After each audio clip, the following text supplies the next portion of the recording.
This is the CHRILLCAST. I'm Chris. And I'm Will. And I'm DWRelive. And if you guys don't remember, the last time DWRelive was on this podcast, we did a... Whoa! What was that? A click! Mm-hmm. We're getting likes before the video even goes up. Whoa! No. This is like a rolling Twitch stream now, guys. No. Nice. So, last time he was on here, we did a massive review of the r/SmallYTChannel subreddit. Alright? And so we're doing that again. This is number 2. Mm-hmm. We promised we would do it before the end of the year, so it's January, so we're doing it now. We lied to you. We apologize in advance. Yeah. Once per quarter is about as good as we can get, right? You got to keep in line. Yeah. So DWRelive, let's stick to Dee Dub like we did last time. Why don't you tell us about your channel, so in case anybody didn't watch the other 2.5-hour video, they can find out about you now. Yeah, absolutely. So I do retro video games. Thus the name. I relive gaming moments that I used to experience with my dad, my brother. So almost every game that I play has some connection or tie to games before the early 2005 or early 2000s. So you go back and you'll notice all my games, usually Super Nintendo, DOS. I mean, I think I have I have some old Amiga games in there. And that's usually what I like to do. So it's like I think the best way somebody put it was I am a audiobook version of a retro video games. I remember who said that. Yes, I remember it was on your video. Yes, it's funny. We're getting people quoting our clips from previous episodes, like Vic Blanco Prods. When he said, I've got this clip from the CHRILLCAST, and I'm like, well, that clip only had 80 views, so nobody would have known any different if you'd just said it was some famous YouTuber. Yeah. For sure. Anyways, shout out to Vic. Free Vic Blanco. Hashtag free Vic Blanco. He's like, free Bic pens. Whoops, I mean. All right. So now that we get that out of the way, I'm going to read our post. We're going to definitely cover everybody in this post. If we don't get through everybody in the second post today, we will be doing a part 2 to this video sometime in the near future. And we will cover anybody we missed in the first half. All right. So the post says, the CHRILLCAST Mass Channel Review number 2 featuring DWRelive again. Sounds so disappointed, right? Right. Darn it. Hello. Ever wanted to have your channel featured in another small YouTuber's video? Well, today is your lucky day. We're going to be doing quick reviews of other Redditors' channels in a video with DWRelive. Here's what you need to put in your submission. And you know what? I've noticed people followed the rules much better this time than they did the first time, where they actually numbered the stuff, put down what we asked for. So thank you. Appreciate it. Thank you. Yeah. Yes. So everybody followed this rule. If you didn't follow the rule, we're not going to cover you. No, I'm just kidding. We might still cover you. You might get lucky. We'll see. And the cutoff time was an hour and 45 minutes ago. So if we get any new comments, they will not be reviewed. That is a fact. Okay. Sorry, everybody. So we're just covering the people that were already here at the cutoff time. Please do not add comments if you were not in the original comment thread. All right. That being said, should we sort this or just? What do you think? Sort by top. Doesn't matter to me. Sure. Let's just jump into it. Yeah. All right. Cool. Yeah. So Totes Messenger is a bot. Hey, what? I just realized something. You guys talk for 2 seconds. I have to do one thing. So just FYI to anybody watching this, and SmallYTChannel. He just walked through the wall. What's that? He just walked through the wall. Go on. He did. Look at him. SmallYTChannel is almost at 50,000 subscribers, so that's actually really cool. 60 or 50,000 members, and I think I'm at I'm almost at 250 reviews for their channel for their subreddit. Dang. I'm almost I mean. Yeah, you're super prolific on that, so.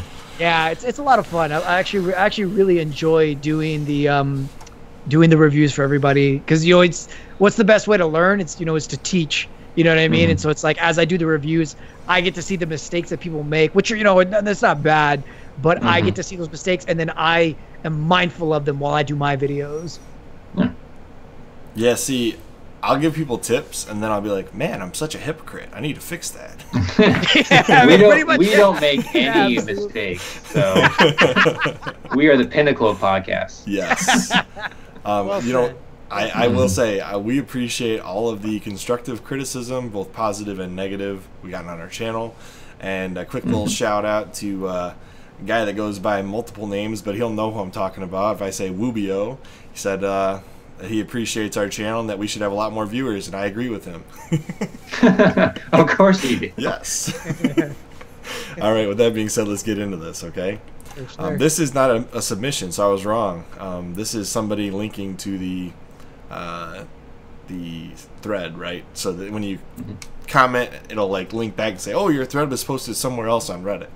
I thought it was a submission at first, and I was like, man, this guy did not follow the rules. So here we go. Here's the first one. It's the suited bird. Let's do it. Oops, this one. Here it is. Better be a good one. I'm gonna be harsh on the first one. Wait, don't click off. All right, now that I have your attention. Wait, don't click off. Can you guys hear this? Yeah, I can hear it. Okay. Until I switch it one day, so I realize how trash it is. So what is my well, here at the Suited Bird channel, we do the dandiest of things, including, but not limited to, commentaries, animations, and the occasional Let's Play. But sometimes, I get frisky and combine all three.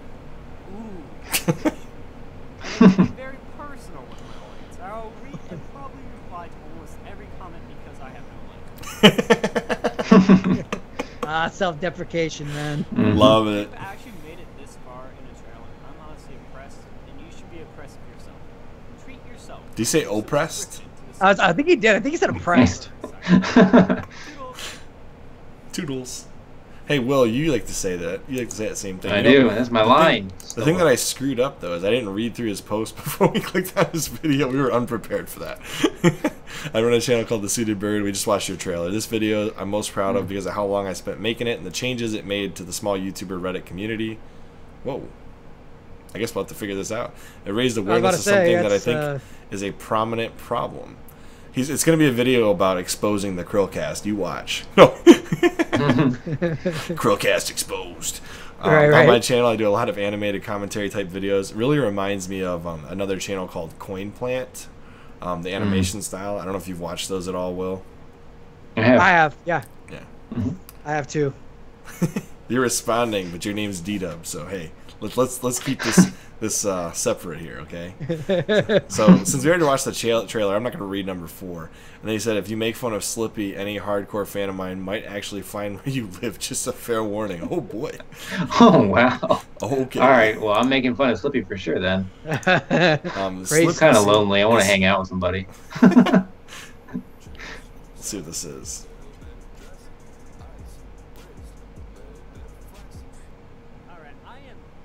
This is like legit Coin Plant. It's the same thing.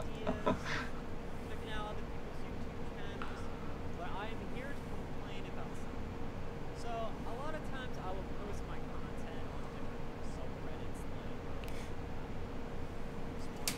to see if people actually like it. And I noticed a certain trend on about a third or a quarter of my videos. About a quarter of the time when I post something on these subreddits, I get this one comment by XLBY. It is extremely well done, comma. I genuinely like your content and like and subscribe.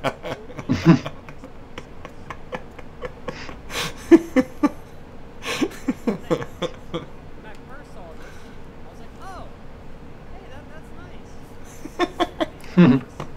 My channel did not have any more subscriptions. Okay, I know. Yeah.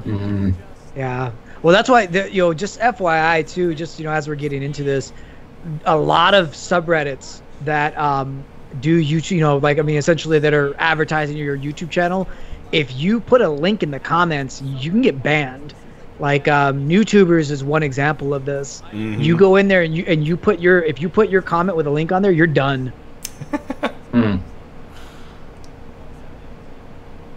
Yeah, that's a bot. I guarantee it's just a bot. That 2 times whoever the speed. hell this guy is. Look at this. Wow. Look at this scrolling. Yeah.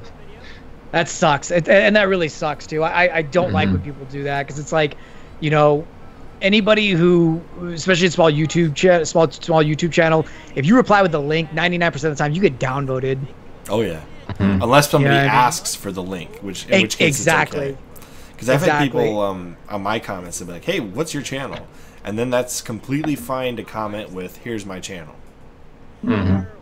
But if you just like nobody's asking for it and you're like, "Here's my channel, come check it out." Yeah. Going down the list of videos on subreddits and just commenting. I'm trying to decide what the picture is of. Like, what is that? It's supposed to be a bird. A glove with 3 fingers. I don't know. He's gonna reply. Oh my gosh! Extremely well done. Yeah, I actually like his editing. It's actually This is really good. Yeah. This video, paste. And reply Oh, he's just replying back to him. with the exact same format. He's gonna do it to all of them. Oh, what a legend! What a legend! Wait, hold on. Let's see.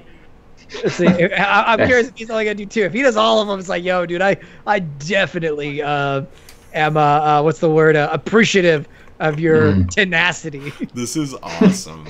A serious dedication. Oh my gosh! That's some next level trolling. Now I would have been more impressed if he wouldn't made a bot that replied to every one of these guys' replies instead. That would have been way more epic. I appreciate the music, the editing, because he's using the Yeah. music, you know, the do do do do do do do do do do do do. Yeah, right. See, right here. Truly well done. I genuinely like your content. Like, subscribe. We will be at your next post soon. Thanks. Are you sure? Some content change. You sure? If you, that's the thing. If you say I genuinely like your content, I would expect you to sub. Yeah. Ah, Beethoven.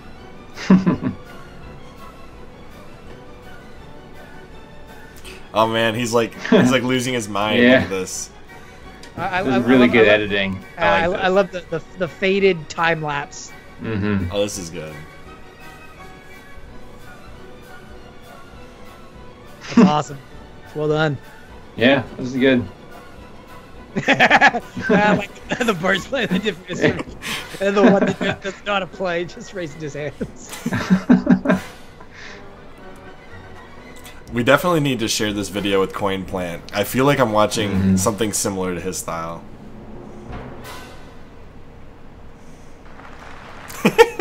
That was good. Oh, doubt it. Like he is. There has been a development in the story. It's been about 3 days since I originally recorded the video. I was out there, I was editing this video, and I needed to take some screenshots, so I went on to XLB's profile. And I saw something. I'd just like to verify. He did What'd you not see? respond to a single one of my comments. 15 hours ago, he's still doing Shocker. Mm-hmm. But then, he switches it up. Keep hustling, man. I'll check. Well done. All right, very well done. Hey, you better put in the comments. Keep hustling. You'll make it your next milestone or whatever that That was message is. good. Put that in his comments. XLB, love. What? Are you kidding me? I'm pretty sure it's just someone who made it. Dude, no, that has to be the guy. Well, it's YouTube versus Reddit though. Just because you have a YouTube name doesn't mean you'll get the Reddit name too. Someone I could have don't made know, it. Man, that's gotta be. Oh, that's gotta be. I want to know what the reply is. Let's see. A penguin, XLB. It is him. Extremely like your content, like and subscribe. You'll be your next milestone soon. That's exactly what I want you to put for our comment right there. Yes. Copy that. Yep. Not the name. Not the name.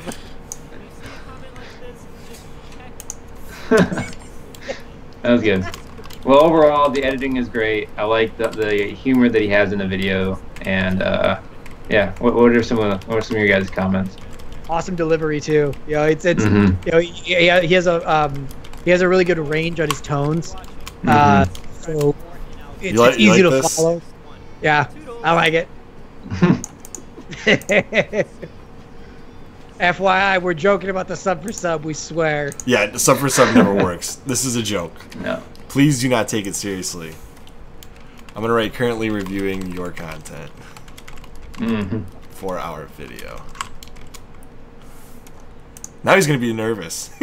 Like this video's not gonna come out for like a week. He's gonna be like, "What happened?" Right. All right. Overall, I like the editing a lot. I think this was a fantastic video. The Beethoven music was excellent.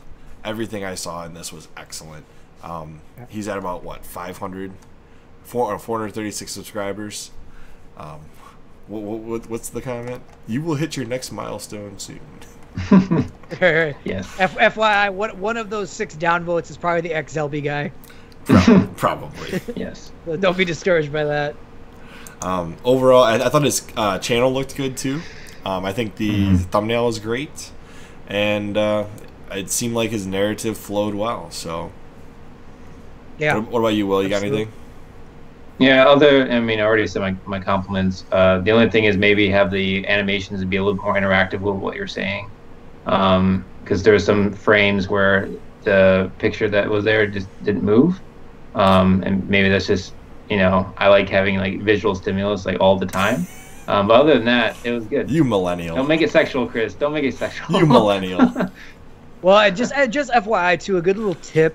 You'll notice a lot of bigger channels do this. You don't have to have it be extremely smooth animation. Even just having like a frame of the the hands going up and down, the eyes moving, a single frame change. That right there is usually the stimulus that will help people like Will, and it's people like me as well. So that's what I would do at least. And then I guess we could have figured out who Slippy was if all we would have done is just read this. Will. It says the channel revolves around a character named Bird and his pet penguin Slippy. I figured Slippy was the penguin. Yeah. Yeah. So anyways, I already gave him Lambda. I already replied.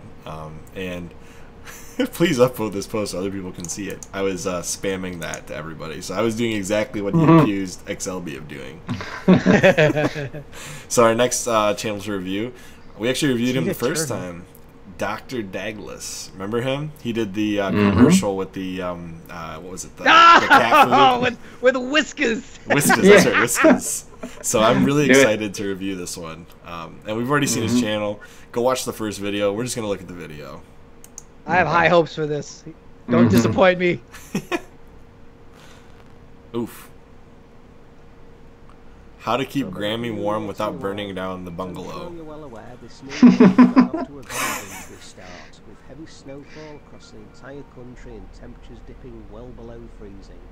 While undoubtedly fun for the children, this freezing weather must be taken seriously by all, as it poses a real danger to life that simply cannot be ignored.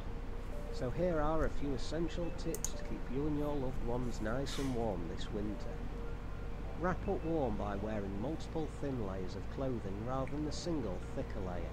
This will help trap the heat close to your body and keep you nice and cozy. Wool and other fleecy fabrics in particular provide exceptional protection against the cold.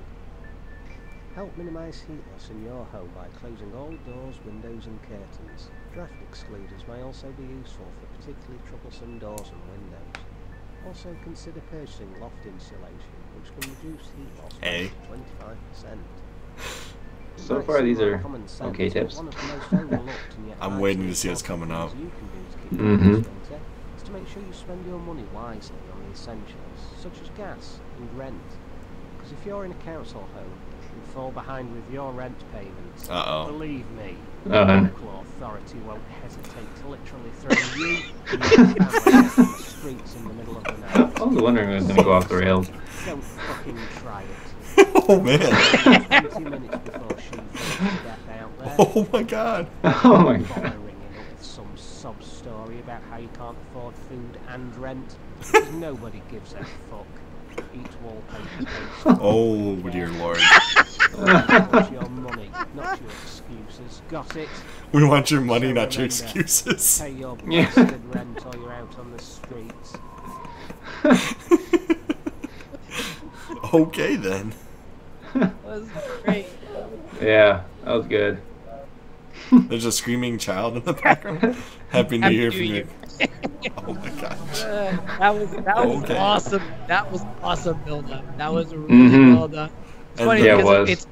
it's one of those where it's a gamble too, because it's some people won't stay for that build, you know, for the payoff, but the Mhm. people who, you just need to get a few people to really like it, you know, throw some comments on it like, hey, this is great, because then it's gonna get people curious. You know what I mean? So well done, very well done. Mhm. I really liked that. I Yeah, have to that say, was pretty funny. the slow building, ambient, ominous music, because it's like kind of ominous, but it's not there the whole video. It's like it's slowly building into it, and then it goes right off the rails. It's like Yeah. whoa. I also like how like the editing is done. It almost looks like the 70s instructional videos. Oh yeah. Yep. That's kind of the point. Remember last time the Whiskas. Yeah. Whiskas. Mhm. I gotta say, Dr. Dagless, dude, just keep doing what you're doing. I love your videos. I thought I was subscribed. YouTube must have pulled my subscription. They do this to me on random occasions. It'll be like, I'm subscribed one week, and then the next week it's like, what happened to my subscriptions? It's weird. Right. Anyway, we're resubscribed now, so you're at 68 subs, and I love the channel, the cover art and everything. It's good. The little like kind of creepy smiley face. That's not quite a smiley face. Yeah, it's good. It's good stuff. Good stuff. About you, Will? You got anything else to say? No, I really like this guy's stuff. And just keep making more of it, so I keep watching it. Agreed. All right, next post is from YOLO Pudding. YOLO. I love you. I love YOLO Pudding. This guy is awesome. Yeah? Did we Yeah. watch him last time? We did. I like him a lot. I don't remember. I feel so bad now because I don't remember. Okay, I'm sure I'll figure him out. But it says, excited you guys are doing this again, and excited to see you / DWRelive. Of course, he doesn't care about the CHRILLCAST, you know, because we're just going to with the side note to this thing. Yep. Back since I've been missing his videos recently. Yeah, where are your videos, Dee Dub? I was studying for a month, man. I just got back on him this week, so Yep. they're coming. His channel name is Tell Me More. Here's his channel link. See what his channel looks like. I don't remember doing this one. Yeah, this guy is awesome. He has an awesome delivery voice. Okay. And his stuff is actually really educational too. Let's grab the 4chan airstrike video. Let's see what he says. Did I've seen this 4chan video really before, call it too. an airstrike? Really call in Yep. an airstrike. Seen this mentioned on Reddit. I don't think. Did we review him last time? Oh, he did a face reveal too. Legend. For those who don't know, 4chan is an image board where users post anonymously. It's actually the birthplace of the hacktivist group Anonymous. It's done many debatably good and bad things. I guess Pepe. Elaborating on the videos. That's Right. This plug for subscribe. If you want to 4chan is an infinite amount of sweaters that post random comments and images and sometimes inform a coherent stream of thought. He almost sounds like what's that famous astrologer's name? Carl Sagan. He almost sounds like Carl Sagan. I thought you were A little gonna. bit, yeah. I honest to God thought you were about to say the guy that just passed away, Stephen Hawking, and I was like, what? The other board that this one is SG, was like, or what? Syria General. Oh man, Syria stuff, anything, you get it. it's a pony. Several instances that SG and or poll boards have These are all different 4chan Okay. pages. targets Yeah. that information to a journalist named Ivan, who is somehow in contact with the Russian Ministry of Defense. Okay. To be honest, we are skeptical. More information is needed, and I will be the one to infiltrate the archives of these fateful dates, get to the bottom of this basement-dwelling recluse delusion. God, this dude is such a good delivery voice. Yeah, he is. Then were they also somehow able to relay that information to a source who could potentially identify and then strike them?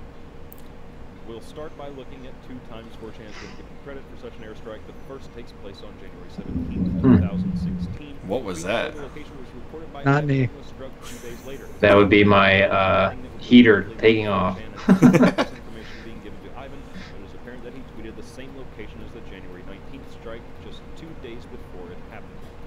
Now the second strike Well done. has gotten credit for is on April 4th, 2016, 3 months later. There were 2 red flags that we should all be aware of, though 4chan users were undeniably strutting their skills at locating landmarks via the satellite imagery. The location of the coordinate shows something a little strange about the background image. It's actually a water park. You're right about this being like an informational video. This is great.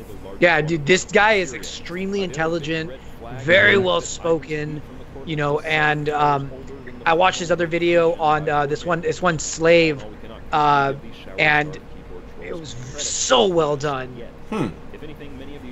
Are you sure that he was one of the ones we reviewed last time? You're right. We didn't review him last time. I've just watched so many of his videos. Okay. That Okay, yeah, good. I don't feel bad because I don't remember this guy at all. But okay, that makes more sense.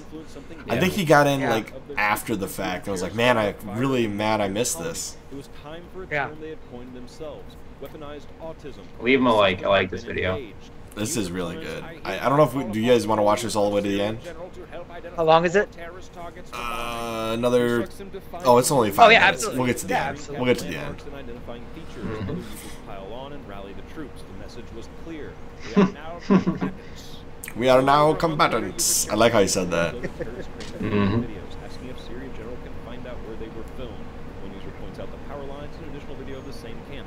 Users start by finding the height of the towers and from there can determine their distance from each other, also the distance from the camp. Another user chimes in with the blueprints for the towers and estimates. Oh, he also has a great channel name. Tell me more. Tell me more. Yep. And a building from the video with Google Images. It's like a lyric in a song, isn't it? Yeah. Probably. Tell me more. Yep. How does he talk this fast for this long without any jump cuts? Yeah. Or stumbling. Right. Again, the power grid and the buildings line up with the aerial photos of northern Latinum. As everything continues to line Now up, you see why I really like this guy. 10,000 views. That's pretty good. It's really good. Awesome little edits too. Like you know, going back to what Will was saying, your eyes are stimulated the entire time. It's just like pop, pop, pop, pop. Every maybe half second to a second, something new is coming on the screen. So he's hitting the audio with his voice, with his delivery, with his style. He's hitting the visuals with every different clip art and video picture he puts up. You know, and to me, it's entertaining. He's extremely entertaining because it's intelligent. It's not just random ramblings. And the other half of this is, you know how long it would take to put all this together? That's the big thing, yeah. All the research he has to do too. Yeah. Consider subscribing. This channel is brand new, and any support we get early will be more likely to help us continue to do things like make. Tell me he does not sound like Carl Sagan, which is a huge compliment. I love Carl Sagan. I think so. He does sound like him, yeah. Check that out. And, The use of Pepe makes me happy. I never felt like his audio got imbalanced. I thought this was great because No, that was great. I don't really have any critiques for that. Whoa. No, I mean, He said that the video is a duplicate because it was the first. That's interesting. So apparently, when he posted his video, it said it was a duplicate of another video. That's weird. yeah. Huh. Well, and you know, and the thing is too, it's funny because the only thing that I could see people trying to knock on him for is the rapid fire delivery, but that's a style thing. Like, Oh yeah. you know, some people like fast talking, some people like slow talking, and you know, there's no way to account for that for your audience unless you're getting, you know, your viewers. What does it say? 17 virgins. Oh, that's great. That's great. Yeah, but I'm already subbed to this guy. I've seen almost all of his videos. He's awesome. He's very well spoken. It's just I'm hoping he takes off the way he deserves. Yeah, I totally that's agree. good. My only. And he has a great channel name. I like his little icon. Yeah. My only comment is maybe what you could do with this is, I know you're already in a relatively blank room, but a easy thing to do is just mount a green screen behind you to remove the location, because his editing is solid, but he would have to do far less, I think, post-processing if he had a green screen behind him. True. That's my only real criticism. It's more of an improvement than a criticism. Like, that's something you could do to improve the quality of your videos. My green screen, all materials said and done, cost me about $10. So it's doable for cheap. My green screen, nothing, because I don't do any. He's like, I am the omnipotent voice on the channel. Right. All right. Next meme. No, I'm just kidding. Next video. Let's see. Mcdunco on the road. That's the name of the channel. That's the name of the... I'm assuming it's Mcdunco. It could be Macdunco, I guess. Here's his channel. And I wish that his formatting was a little better in Reddit, but I'll forgive him for it. Hi, my name is Ryan. My name is Ryan. Okay, so his name's Ryan, but it's Mcdunco. Probably Ryan Mcdunco on the road. All right. So he's got 117 subs. It looks like, if I read through this, his channel is a focus on travel and adventure with other random bits of daily vlog chaos thrown in. Most recent road trip series is what I'm absolutely more proud of, and I've never worked harder on any bit of video I've put out. It's a 6-part series doing a deeper emotional-esque dive into the road trip my wife and I took in early 2019. Okay, let's grab the video. It's not the road that calls. It's the sense of adventure. Freedom. The road is just a conduit.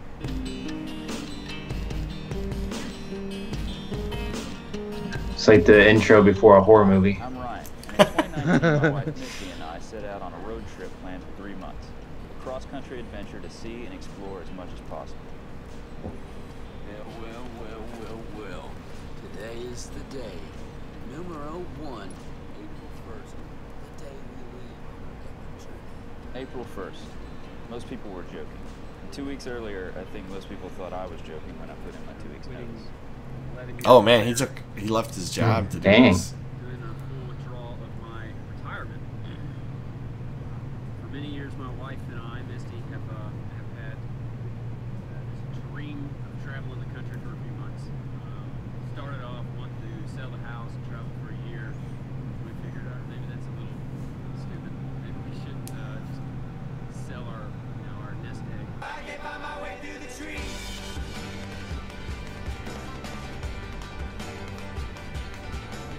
We were prepared for the worst. We were definitely surprised when it all happened in the first week and a half. Blowouts, severe storms, hail, horrendous winds. It took us 5 days just to get to Colorado. The journey had to truly start here. If you know us, you know why Colorado is such an important place to us. Just suffice it to say, it's very important. It had to start here. 5 days in and we were ready. Pagosa Springs. We made it. Only problem was, Of course, in our poor planning, the one day we're here for the full day, pretty much everything's closed. That sucks. Durango. Perfect mountain town, perfect downtown. Problems? Of course. Well. We're at a Ford dealership. Why is that? Because for a while now, whenever we turn left in the truck, we hear a kind of rubbing, grinding, scraping sound from the front right tire. Turns out we have to have both our front hubs replaced. It's going to cost us about $900. Oof. That wasn't the end of it. Our original plan was to go from Pagosa Springs to Durango and then up to Ouray and Ridgway. The only problem with Ouray and Ridgway in this hike is this semi-unexpected snowstorm. Ouray and Ridgway were getting hit with about 8 to 10 inches of snow. Would have been awesome on my Jeep, not towing a 26-foot travel trailer.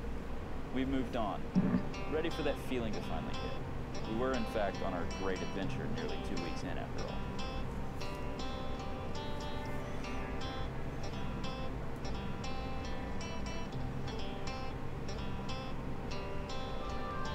The desert, Utah. He actually has a really good narration voice. Yes. The Jeep lover's wet dream. My only complaint so far is the music is too loud.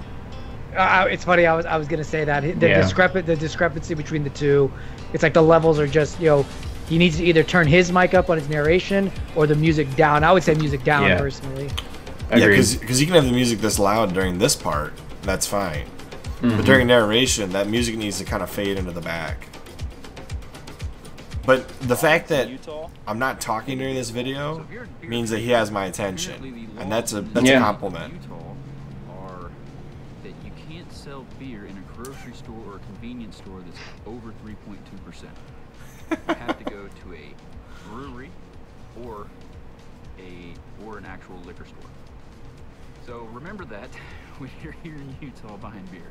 Other than that, perfection. Hikes, arches, towers, more arches. Other than the beer problem, perfection. Motorcycle for the first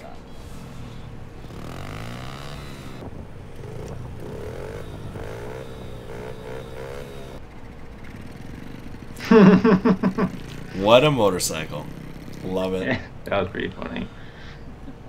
I whipped out on a bike that size, and man, oh man, you can get hurt riding one of those. Oh yeah. Finally in it. In the Speed plus the road equals pain. Yes. Or just one of those going 30 miles an hour crashing into a flower bed. That's what happened to me. It explains a lot, Chris. The further and further we got from home, the more free we felt. The sights, the sounds, the trails, the valleys, the highways, the canyons. Holy shit. That's like my favorite cut of this whole video so far. Holy. Right. This is amazing. This is the craziest thing I've ever seen in my life. Dams, rivers, trees, bigger trees. We'd already seen so much. What else is there? Yosemite. The most important stop to us. I love and dabble in rock climbing. The Mecca was coming up soon. Tommy Caldwell and Kevin Jorgensen first free climbed the Dawn Wall of Yosemite's El Cap. Alex Honnold is the first and only person to free solo El Cap's route, free rider. He climbed 3,000 over here somewhere. Without a rope. Fucking madman. Yosemite or bus, we would say. If we couldn't get there, let's just tuck tail and go home. Well, That was kind of a jarring audio. That's what I was saying before. It's see what I'm talking about, the levels, the discrepancy between the levels. You gotta fade it. It's gotta fade. Yeah. Fade and then also decrease the volume by about, I would say about like 10%, at least 20%. You want to normalize the sound across an entire video like this. I mean, there's so much editing involved. You might as well normalize the volume to keep the dynamic range from getting way out of hand. Yeah, I mean, like even right there, it's hard to hear you talking.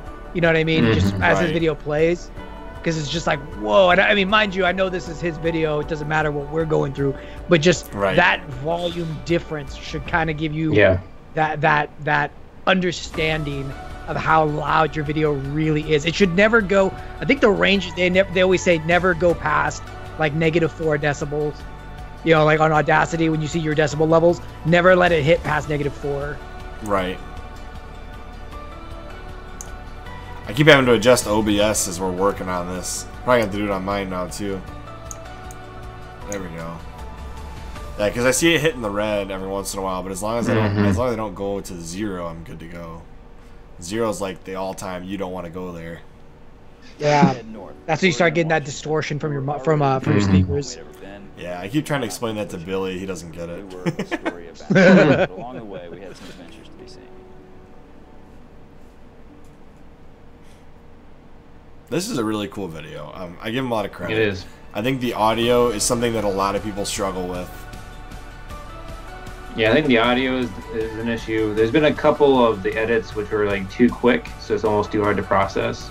Yeah. A couple of them are meant to be jump cuts, so that's fine. So it's like a zooming in or something.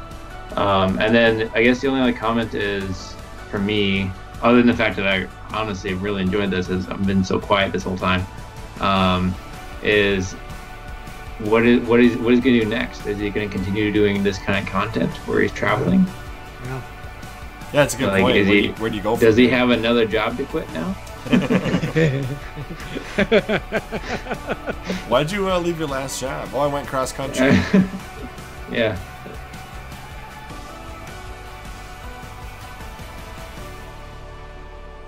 feel like this channel was a Our travel legs were an fully extra on now. result Fully of ready his for travel. anything that I don't feel like it happened. was Ready to the say yes to any original idea of an goal adventure. 5 weeks in, of his traveling. I could be wrong. The Goonies, haystacks, but bridges. But then the question is just like Will said, what's next? Like, you know, are you going to continue to be a travel vlog, or are you going to, you know, just try to make a regular vlog? Like, what direction are you going into? Also recommended this bar. You know, I definitely agree with Will. It's very well stated. Yeah. Red smoke bones, sucker. All right. Well, you have earned our like on this video, but given our limited amount of time, I think we're going to move on to the next one. Do you guys have any closing thoughts on this besides what we've already said? Keep up the good work, man. I hope that this travel channel thing works for you. Yeah. All right. This is it Nam? Yeah, Nam 12399. That is an interesting name for a channel. Let's see what it looks like. I love doing this video because I come across things I would never see otherwise. You know, it's really fun to do this. Nam 12399. Okay. And then he's got a little write-up on his channel. It says, I make video essays about video games. Ooh, a lot of people that we talk to do that because we're in the video games market. You know, that's what we do. Most of the time I make long-form analysis videos on a specific game. These videos are heavily edited and scripted. Plus I have a great speaking voice to most people. Okay. I mean, he's trying to sell himself. You know, hey, you gotta promote yourself. All of my videos are opinion pieces and are really just a platform for discussion. Thank you for your time. Just know that I'm gonna heavily be checking your delivery now, so it better be. Yeah, it better be. Hope your voice is as good as mine. That's not much of a bar there, Chris. Let's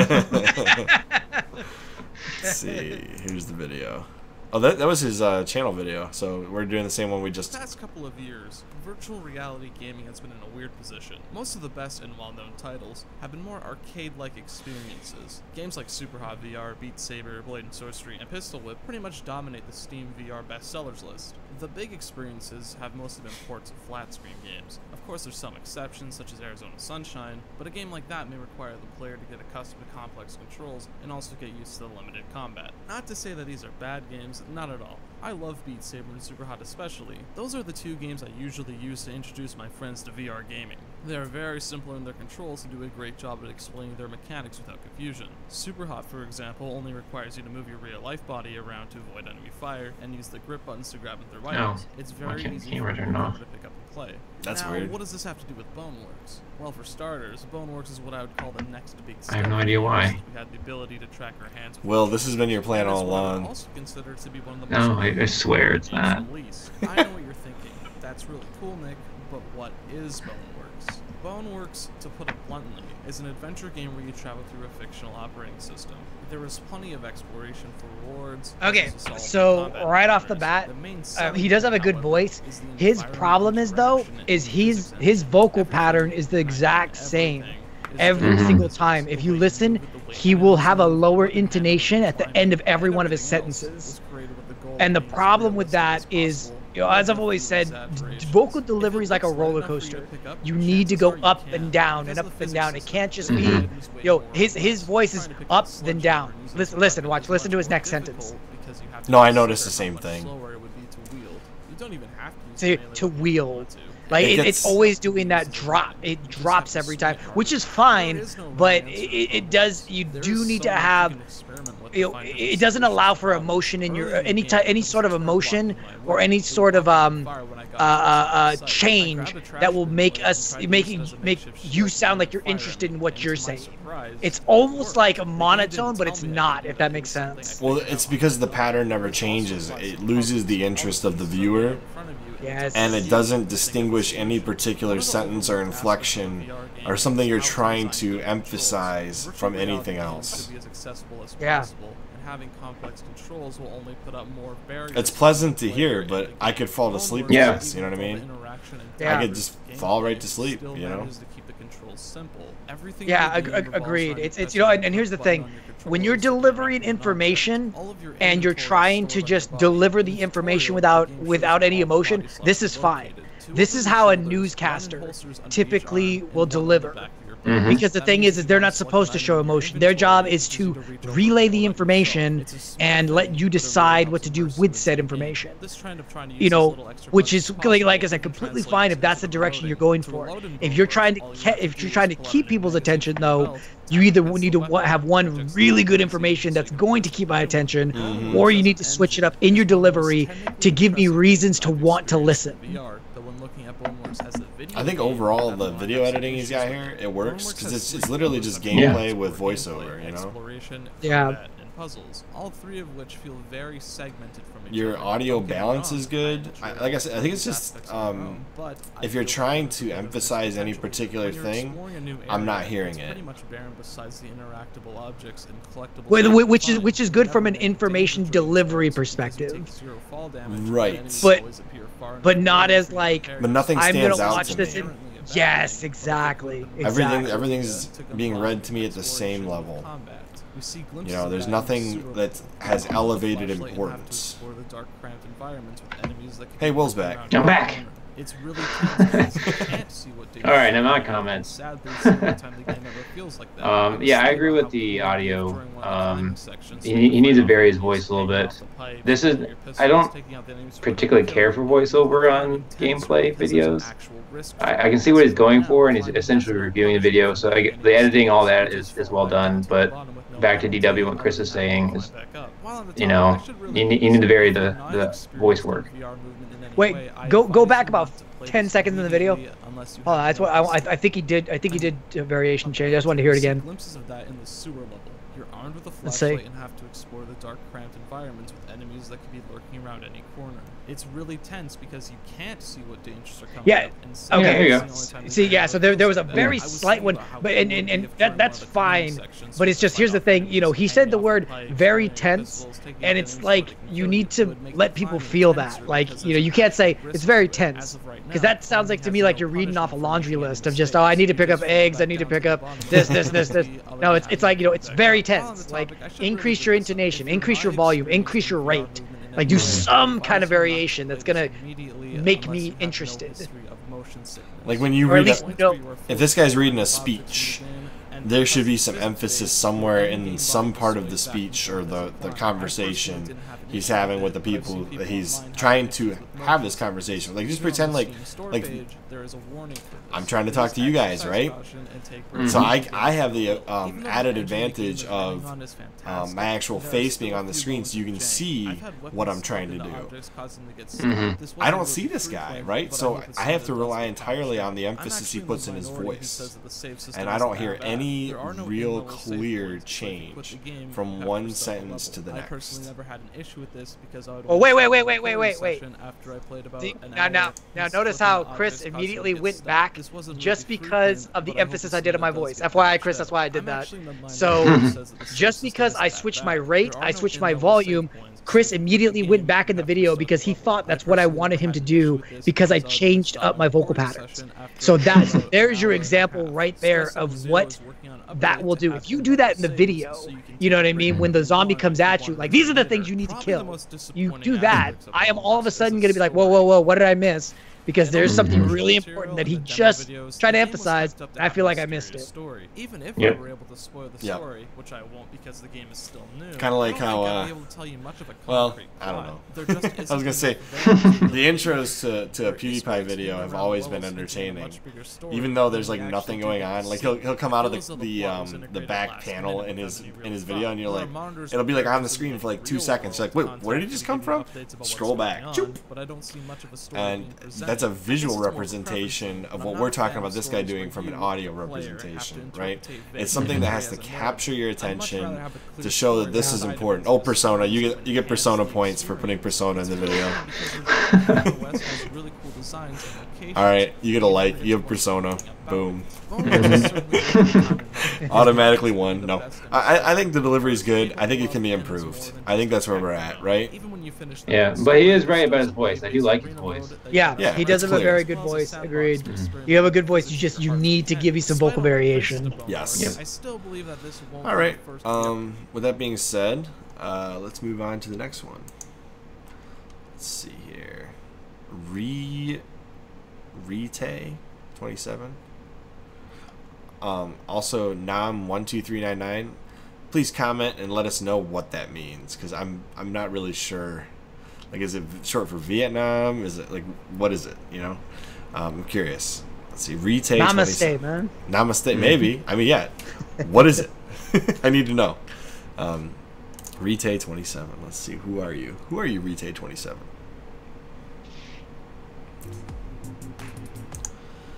It says. Let's see what they say. A channel that mostly focuses on entertainment reviews and sports history retrospectives. That is like two very different things. Okay. You've got my attention. A retrospective on Ronnie Lott's amputated finger. Okay. Football. Tough sport. I like that intro. Sport where putting your Yep, body I like it a on lot. not only isn't uncommon, it's expected. And yet, even in this sport defined by physicality, Ronnie Lott was considered as tough as anybody who had ever played. In 14 years with the 49ers, Raiders, and Jets, Lott went to 10 Pro Bowls and won 4 championships, and was widely regarded as one of the greatest safeties in NFL history.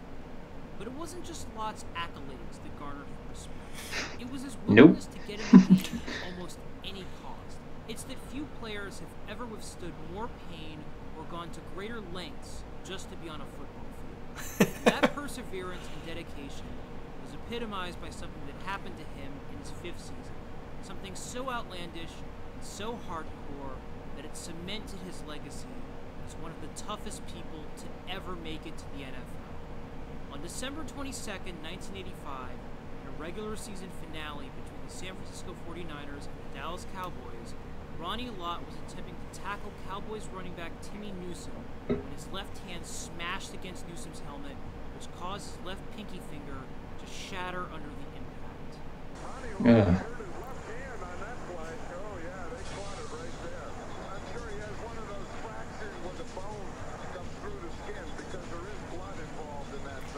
Holy cow. Listed as a broken finger, it was a brutal injury. So much so that it was later written in the Sporting News that bone fragments and parts of Lott's flesh had fallen on the field. Oh my gosh. Oh man. Lott recounted that fateful play by stating, "My chest acted like an anvil upon impact, and my pinky splattered onto my jersey. All I saw was blood and a mashed finger." The injury was severe enough that the top part of his pinky finger had been almost completely obliterated.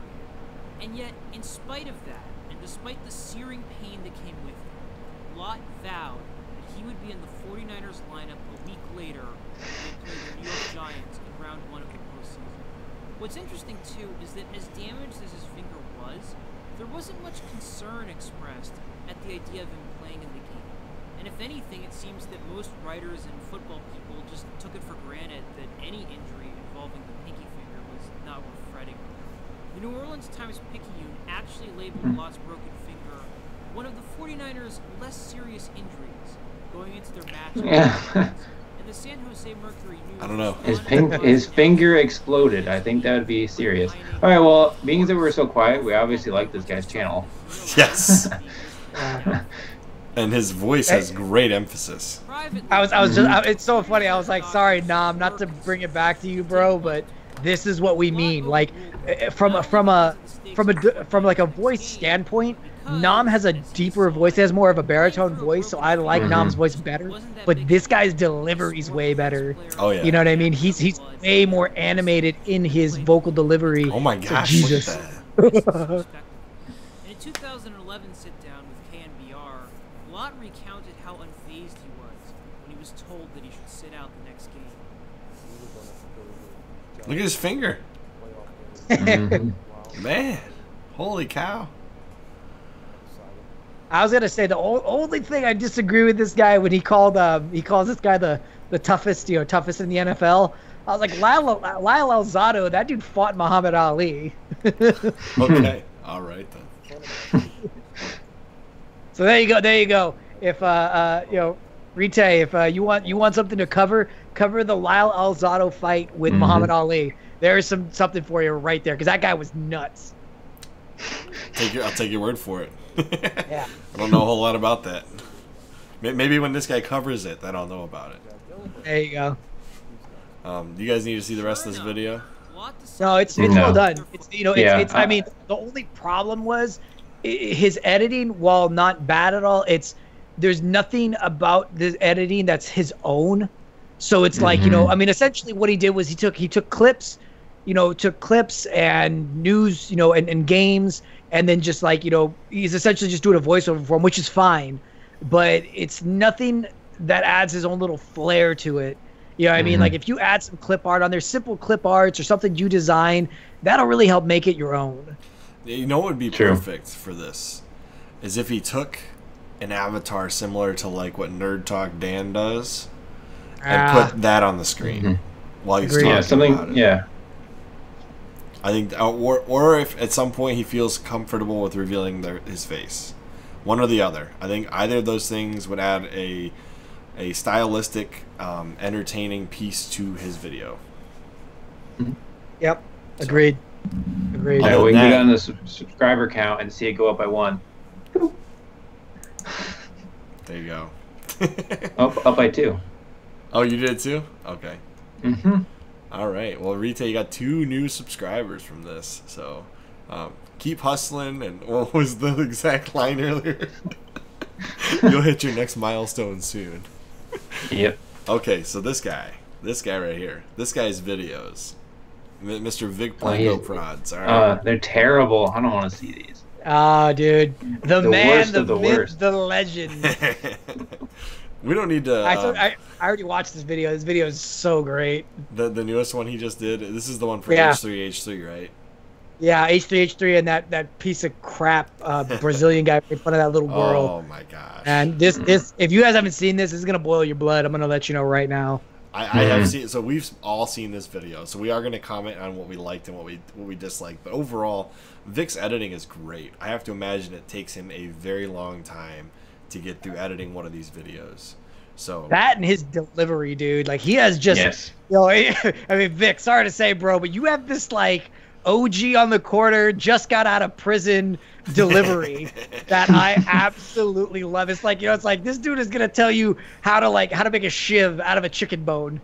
And it's gonna be entertaining while he does it. Yes. It's like what so Nerdtalk. He actually put a there's a clip of us talking about him in this video. I'm trying to remember where it's. Here it is. And Nerdtalk says he's got like this vengeful righteousness. He does. Let's see if he gets there. He has a certain righteous anger. Righteous anger. That's what it was. Like you almost feel like he's right. And I appreciate that sense. He is right. That's the problem. Like every video he's ever made. Hey, look at this guy. Beautiful. Everyone, what is I love this guy? FYI, that holds no water to my reviews of him, but just his reviews are just that good. Like he takes the no nonsense, appropriate approach to everything. It's like you made fun of a little girl, you're a piece of crap. Yep. Like you made fun of a girl who has cancer, and it's like, you just are a piece of crap that shouldn't be walking. And he's absolutely right. Ethan had it coming to him. Yeah, and Ethan is he's less than what he used to be. Let's put it that way. Yeah.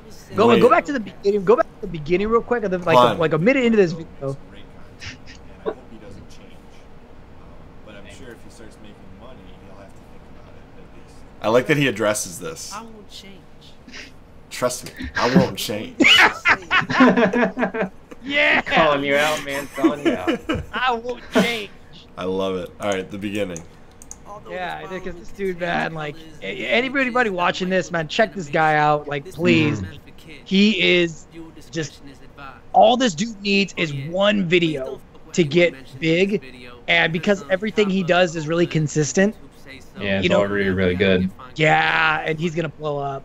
Oh yeah, 100%. And when he does, he'll have already had a guest spot on the CHRILLCAST. So. Exactly. Vic, we still extend that same offer. You're welcome to come on here anytime, man. If you're new, I'm Vic Blanco, and I make videos. I wonder where he came up with that name, right? That's obviously, that can't be his actual name. It's too perfect. Even now I didn't think I'd still be doing this shit. Here I am, and there you are. Both of us ready to roast the dog shit out of some internet scum. Today, I will not disappoint. This all started a few months ago while I was his music volume in the background is perfect for his narration. Yes. Yep. And I don't know why, like the music choice is very well done too. It's got that like that jazzy like, hey, you're about to hear something real. Oh yeah. Love that. Yeah, that guy's a piece of crap. That's in the Blue Forest in Tokyo. It's known as the Suicide Forest. Yep. Yeah, I remember I've seen that video. Unfortunately. That guy's a piece of junk. Yeah. Florida with his Brazilian concubines in order to I love that word, concubines. In fact, the reason I didn't post for the past 2 months was because I did exactly that. My sister, Shredder Baby, and I all took a holiday to visit Harry Potter World. It's called the Universal. I love how it's like, we all just took a vacation to go visit Harry Potter World. And all that good shit. But what this asshole thought would be a good idea was to film himself openly mocking and laughing at a little girl who obviously was wearing a wig due to some ailment, possibly cancer, while he also filmed the Sweat Brigade co-signing that funny, cruel bullshit, as well as a very obvious acknowledgement of aforementioned abuse. Now, what he said was spoken in Portuguese. I have to pause this. What kind of a garbage human being can do this? Yeah. Apparently he can. It's ridiculous. Like, if anybody deserved the hashtag cancel, it's this guy. Yeah, definitely. Definitely. It's like, yo, that little girl, I mean, the way she's grabbing her wig, you know what I mean? Like, man, yo, just, oh, just poor, yo. So just a little something about me to add. Sorry, Vic, for taking this away from you, but I have a twin brother, and my twin brother has spina bifida. So, you know, he's been in a wheelchair his entire life, and it's shocking to me how much people make fun of people with disabilities that they can't control, and for no reason. You know what I mean? It's like that little girl didn't do anything to him, just like my brother hadn't done anything to people before, and people would make fun of him. And it's like, why? It's because people prey on, you know, on the weak, on the defenseless. And I'm so glad Vic is calling this out, and he's as angry as he is about this. I merely turned and looked at Shredder Baby, who was also watching the video with me, and said, "This is the next motherfucker I'm doing a video." Yes. Right? I sat down and started Googling and get him, searching, Vic. and I saw that Ethan Klein actually spoke about it on his podcast, and even posted a clip on his highlight channel. All right, before he gets to this, if you cover this garbage piece of a human being on your channel, I'm talking about MCG or whatever the heck this guy's name is, blur out the girl's face. How stupid can you be to not blur out the girl's face? Ethan, you should know better. Yeah. Definitely. My mistake for Ethan should be pretty obvious by now. And last thing I need is someone trying to say I'm ripping him off this early in my YouTube career, whatever. Trey Parker and Matt Stone. Like Ethan, I have to admit, back in the day, he used to be pretty good at ripping apart shitty people like this. So I let it go. Let it up to Ethan. Try to calm myself down and kept working on some other projects that I've been spending more time on. I regret not watching that podcast clip. Anyway, a few weeks go by. I ignore the few people that are asking me when my next video is coming out. Because I'm Us included. And my sister, Shredder Baby, and I jump on a plane to Florida for our holiday. The entire time we're at Universal Studios, I can't help but see the look of wonder and excitement on Jesse, my sister's, and Shredder Baby's face as they see Harry Potter, a series that meant the world to them growing up, come to life right in front of their faces. That in turn made me stop and look at the children experiencing the same type of wonder all around me, and then go right back to thinking about the look on that little girl's face as MC Key and his friends literally crushed his soul. From the video, you could tell it was one of those shuttle buses that take you from the parking lot into the park. It was right at the very beginning of that little girl's Disney World experience. That means this pretentious little f*** of Brazilian horse shit probably ruined not only that girl's day, but her entire perception of Disney World as a whole. Yeah. Now, how fucked up is it to That's take true. something that is so ingrained in American culture as the pinnacle of I almost, like, I don't know if this is good or bad, but I almost hope the parents of that little girl see Vic's video. Definitely. And for this Definitely. grown, unappreciative, spoiled little pop star who has had it all handed to him to come and shit on all that. It was something I couldn't let go. I promised myself, Ethan Klein in his H3 podcast, I had something to say. And the second I touched down back in Jersey, I'll get back to work. So as soon as I got home, I decided to take a look at Ethan's video. You know, so I wouldn't make the same jokes as him, raise the same arguments, blah blah blah, that type of shit. I wanted to be original with my take. As soon as I watched the video, I realized I was a straight duck for not following my intuition in the beginning. What was I thinking? Let me break it down. So, this is just a barely over 3-minute clip. It's called something like Scumbag of the Decade Award, but it doesn't even give the guy's name in the title. It just says Brazilian singer. Now, Ethan, of all Dude's a public figure, Ethan. You can put that guy's name in your title and have no remorse. people must know how important the title of a YouTube video is. I feel like I'm responding directly to Vic. Well, he just says Right. Right. As you all can tell by now, There's something that Vic does too in a second that I absolutely love, because it really kind of hammers home how disconnected this dude, you know, Ethan is now with like stuff of this gravity. You'll watch. You'll see. I'll call it out as soon as he does it. at Disney World in Orlando, Florida, not LA. That Oh too. yeah, because he calls him out. Opposite coast of this That, but that's not the big piece. No. Ethan could not be bothered to even research the bare minimum of this incident, just like every other story has been called out for skipping. From there, he goes on not to censor the little girl's face at all, and provide more ridicule for her to his millions of subscribers. And he played the video multiple times. What does he not get about this? He is literally trying to say he cares about this little girl, but then proceeds to embarrass her even more because he obviously has more viewers here in the United States than MCP will ever have. Ethan, it takes 2 seconds to edit a goddamn clip, my dude. You have a kid of your own. How do you not get this? Nothing is more infuriating than hearing him say, "At Disneyland, my dude."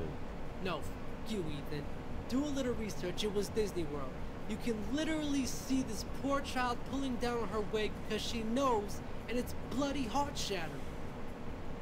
Of course, Ethan, the big brain that he is, immediately knows his little girl with cancer. The girl with cancer will take care of it. How does he know she has cancer if he doesn't even know where the f this took place?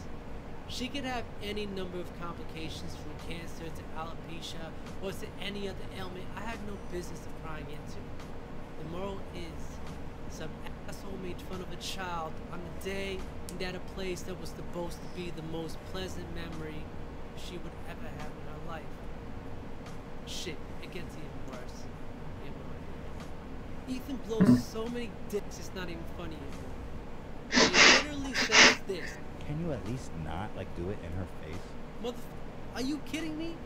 How about, can you at least not do it at all, ever? Fucking Yeah, be a human being. Yeah, exactly. I just don't He's so disconnected now at this point. Then Ethan says something like, And I hope that this little girl Disney reaches out to and gives a lifetime pass to Disney.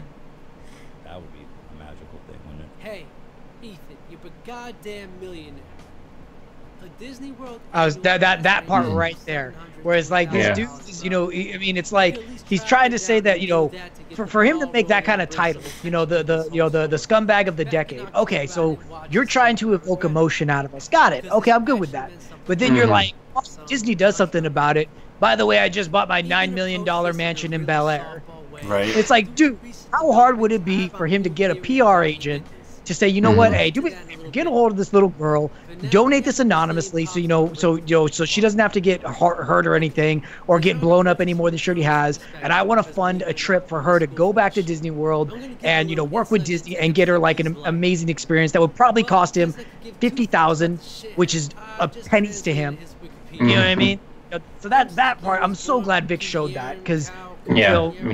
H3H3, it's like I've lost all interest in them completely, just because it's like he doesn't do his research. He's gotten his fame, and now all he does is he has people. I guarantee he has a team that brings him these things that are supposed to be. Oh, by the way, this is this will cause outrage. This will cause outrage. Talk about this. Talk about this. He does no research, just like Vic said. So Vic, hey man, I'm glad you're doing some research, because this dude really isn't. I honestly think H3H3, the only interesting thing they have now on their channel is the guests. Themselves, I don't find them interesting anymore at all. Yeah, I couldn't even tell you that. I haven't watched him in like 2 years. Yeah. Ever since he dissed Anyway, PewDiePie well, on we his clearly channel, like Vic stuff still. Yeah, we could probably let Vic. This is 25 minutes. We already showed that he had us in his video, and it's clear that he can engage his audience to a level that a lot of YouTubers would love to be able to. Well, he feels genuine. So very genuine. He does. It doesn't seem like he's just trying to do this for clicks. He actually feels for that kid and for the situation, and it comes through on his video. Yep. Do you have anything to add to that, Dee Dub? No, just if you're watching this, you guys, and you want somebody who's actually real and who will actually break down information, giving it research that it deserves, Vic Blanco's the way to go. Yeah, just be wary of some of his language if you're not into that type of thing. Agreed. He lets his raw emotions come out, and I appreciate that. And he does not care, and he is not changing. Nope. Good. All right, let's see here. Bobby McBobberson. The channel is The One Knobs. Okay. Let's see. Oh, it's music. Oh, this is definitely music. All right, let's see here. Make short comedy skit. No, it's not music. Oh my God. It's definitely music. Nope. It looked like it had to be. Okay, I'm sorry. It says they make short comedy skits and sketches similar to Nigga. Please tell me you guys know who that is. I do, yes. I haven't watched him in a long time, though. How to be Ninja. How to be a bunch of other things. You know who that is, right, Dee Dub? Nope, I do not. Seriously? I do not. Well, then you're going to be completely caught off guard on this video. Okay, let's see it. It's a comedy skit. It's like, imagine comedy skits on YouTube from back when YouTube was basically brand new still. Like Whitest Kids You Know kind of thing? Yeah, kind of like that. But he was like his own thing. Okay.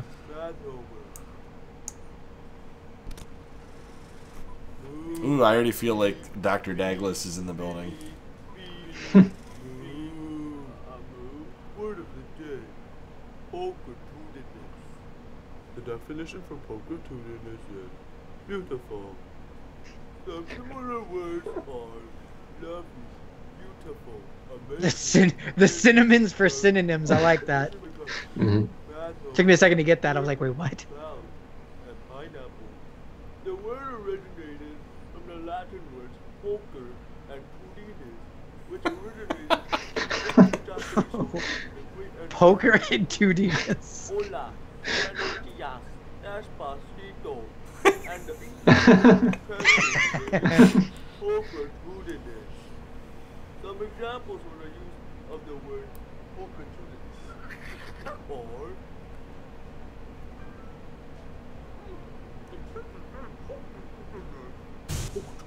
Is that him? That's him. That's gotta be him. And you said you're so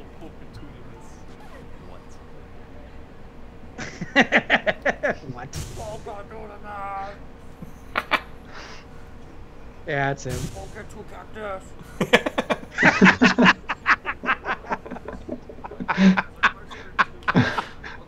Well done, bro. Well done.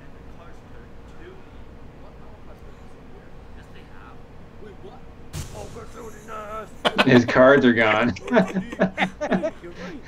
Well done, bro, man. Like, I wasn't feeling the voice at first. I was like, I'm not really a fan of that voice, but he's clever. He's very, very mediocre. Do one do this. Yeah, he's good. All right, he's entertaining for sure. This literally feels to me like Nigga Higa. This feels like old school YouTube. Yes. Yeah. Like, back in the day, just crazy randomness going on, and you're like, what is this video for? Poker tuterness. Why? Why not? Why not? Yeah. That's what this video should be. This video is a why not. That should be a new genre in YouTube. A why not video. Why is he have paper as headphones? Hey, wait, back. I didn't see that. Wait, go back. Look at that. Beats by Dre. Beats by Dre. That's what's been drawn on there.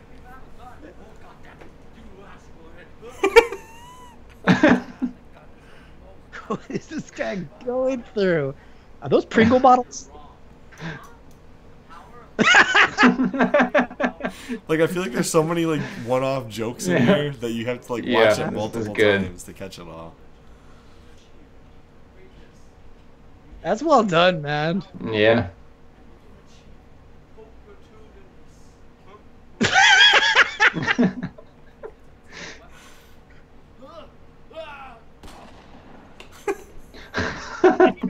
He shot up with a guitar. Yeah. Oh my gosh. Okay, dude. That was great. That was good. I think the longer you work at it, the better your editing will get. But you just had 3 dudes with 3 different humor. What's the right word here? Our humor are all different, right? But we all enjoyed it. But we all enjoyed it. Yeah. So you hit the hammer, or hit the nail on the head with your hammer there. You hit that hammer. Yes. All right. I actually was great. watching his video. He hit the hammer on the nail. Yes. Yeah. Exactly. Yeah, based on his video, that's what it is. All right. So you got it, dude. All right. You could be like the next new Nigga Higa, based on what I just saw. It felt like OG. Are you allowed to say that, Chris? That's getting. I know it's his name. I know it is. It's Ryan. His name is Ryan. You could be the next Ryan. All right. There you go. Yeah, YouTube captions are gonna kill me on this video, but that's okay. All right, next one we got from Timbo T. Timbo T. Let's see what you got here. Oh, this is probably a music channel. Is that a foot? Yes. That is. Yes, Put your toes in your mouth, please. What? Okay. Bless his heart. Let's Which one see. is he sending? He said, "This is the video."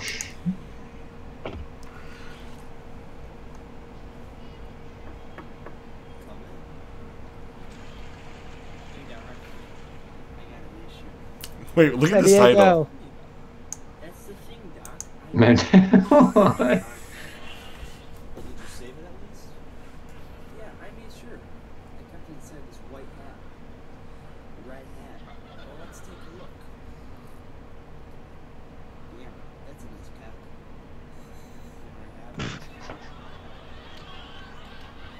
No, Doc. I need to sell it back on. Do you want it bigger, too? I'm kidding! Besides, we don't have the cock-sucking technology yet at CBS. At CBS.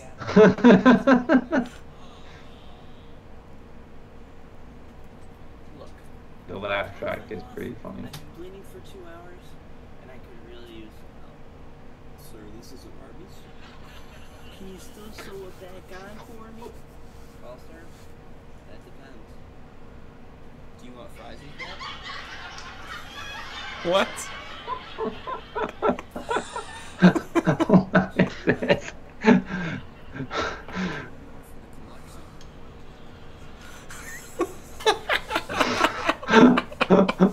What was that video? I like how he's like, Arby's, we have the meats. Right at the end there.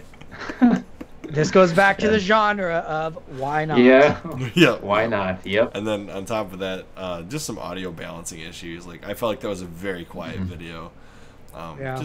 Just some audio balancing. Make it a little louder. But overall, what I got out of that video was hilarious. So, solid. This is a lot more comedy sketches than I was expecting. 'Cause last time it was all gameplay videos. Timbo T, keep up the good work, man. He gets points from me because he's wearing a San Diego shirt. I'm from San Diego, so he gets points from me for having that. There you go. San Diego points. SD points. SD. SD. All right. Channel link. Chris. I have no idea. Chris Rekneb vlogs. We'll try it.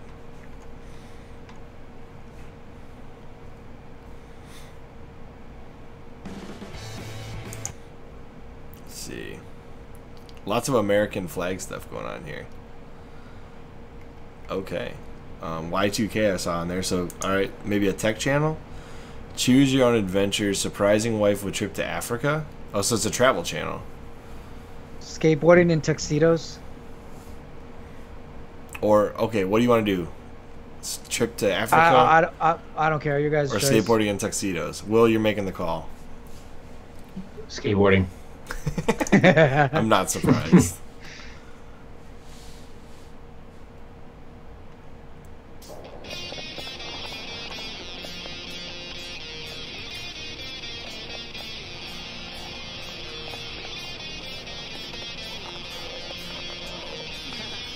What in the world?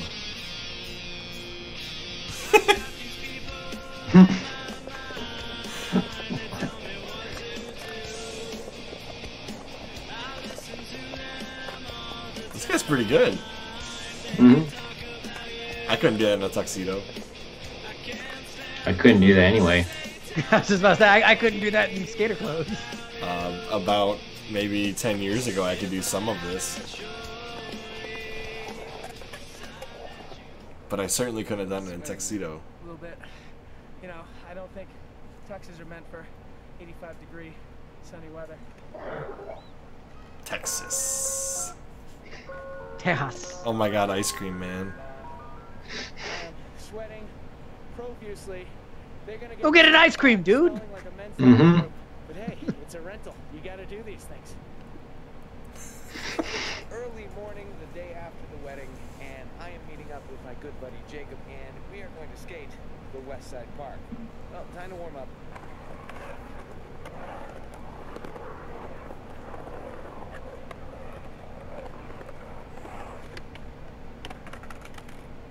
The knees are not what they used to be. I used to skate this place all the time. Getting all sketchy on the wall here. Oh, you are a gentleman of the scholar. Brought you water. It's like that commercial guy, right? Got you $1. For Flatland. Jake, first in the U.S. Ladies and gentlemen, Jacob Witt. Skate Kings, Maui and Sons, Dr. Skateboard, you name it, he's got it. GQ/IT department. This is what your IT department does on the weekends.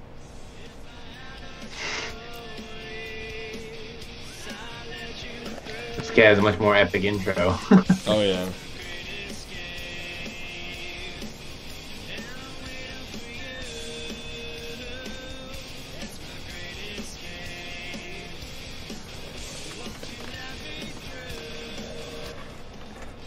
Hey Jacob, after this, will you come and help me fix my router?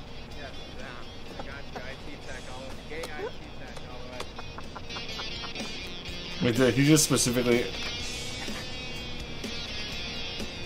I'm confused.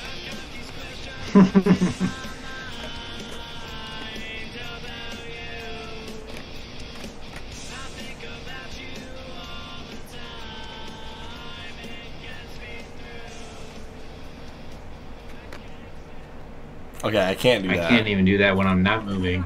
We're running out of gas, so we're just trying to squeeze any last minute tricks we can in here. Okay, he's got a trick for us. Right where I'm at. I'm digging the hat. You need the sunflower hat. Yes. I'm so sorry.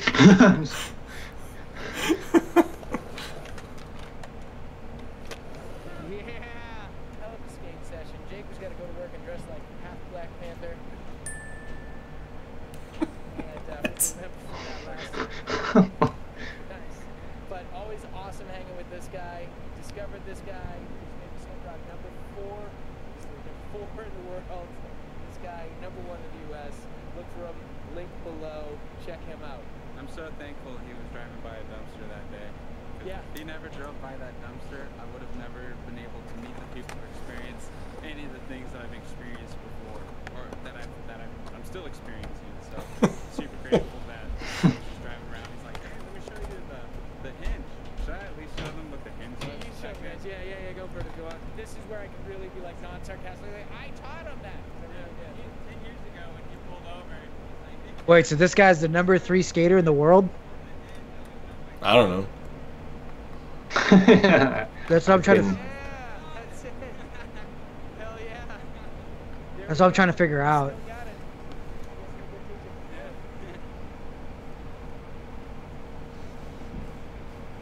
Pro skateboarder Jacob Witt. Hmm.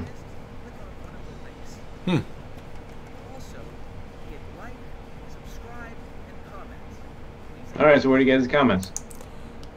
I'm not really sure what I just watched. It was obviously a skater vlog. The editing was good. The close-ups were, the audio was crisp. Apparently this guy knows some pretty cool people. But I really don't know what I just watched. It was entertaining. I think the impact was lost on us because we didn't know the celebrity that he was skating with. That's probably true. Yeah, that, and also it was one of those, like, I mean, I guess, so with the title itself, it's like skateboarded in a tuxedo, and you opened up with that. All right, I got it. But then, as the video progressed, like the tuxedo went off, and it was just like a skating session, which is cool if you're trying to hang out with your friends. That's completely fine. But the overall like theme of it is like, wait, so what am I watching exactly? Yes. You know, and like you said, I think somebody who understands who Jacob Witt is. I don't know who he is, unfortunately. So you know, it's like you said, it's lost on us. But you know, it does need some cleanup, in my opinion. You know, little balancing on the audio levels would have helped. But other than that, like, you know, I mean, hey, you're having fun with your friends, so if you enjoy it, man, do it. Yeah, I agree. I agree with that sentiment. But yeah, some of the context I think was lost on us. It's good stuff though. I mean, it's entertaining at least. This is the one I'm interested in because it's middle class investing. I want to know what he's going to tell us. What's he going to tell us? Where do I need to put my money? Hold on, who is this? Middle class investing. Oh, okay. Oh, Dee Dub's got some experience. Yeah, actually, because let's see. I'm curious what he has to say. Uh-oh. These channels can go really good or really bad. Well, and the problem is too, having a personal finance channel, you know, it's people are gonna blame you if they lose money.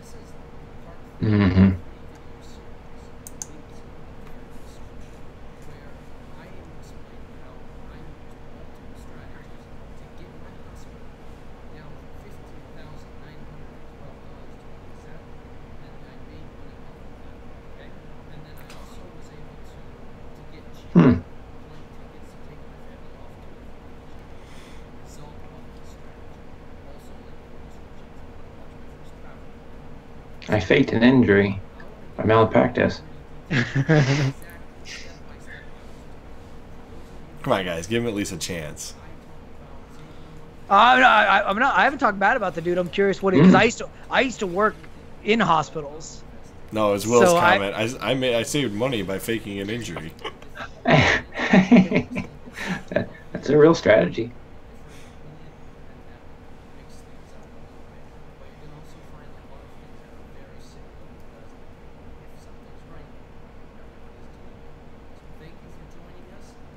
hold on. Go to the time. What's he at right now? Minute and 20. Okay. So just as a reminder for everybody, within a minute, you should always be at the meat of your video. Like as of right now, we're at 1 minute and 20 seconds. I've heard to subscribe. I heard everybody does this, so it must be right. I heard I save money to go on a trip with my family, but at the same time, I'm like, okay, and what did you do? You know, so it shouldn't take this long for you to start explaining how you got paid $792 from a hospital bill. You know, like I understand you want to plug your video, you want to welcome new subscribers. Get to it, get to the point. You know what I mean? Like I said, so so that's my first big critique of this guy. Like, get to the point quicker, please. Yes. I think we have that problem sometimes, Will. Yes, we definitely do.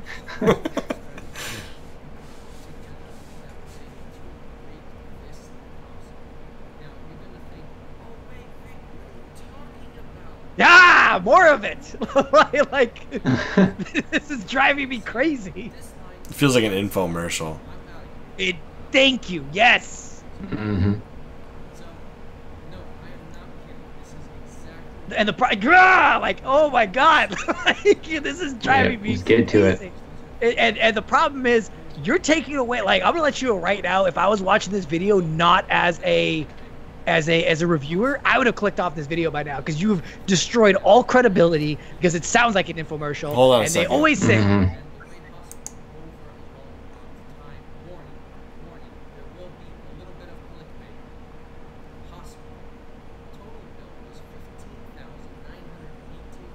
A little bit of clickbait. All right, I was trying to figure out if he was making a joke or if he's still on this. Yeah, I don't know.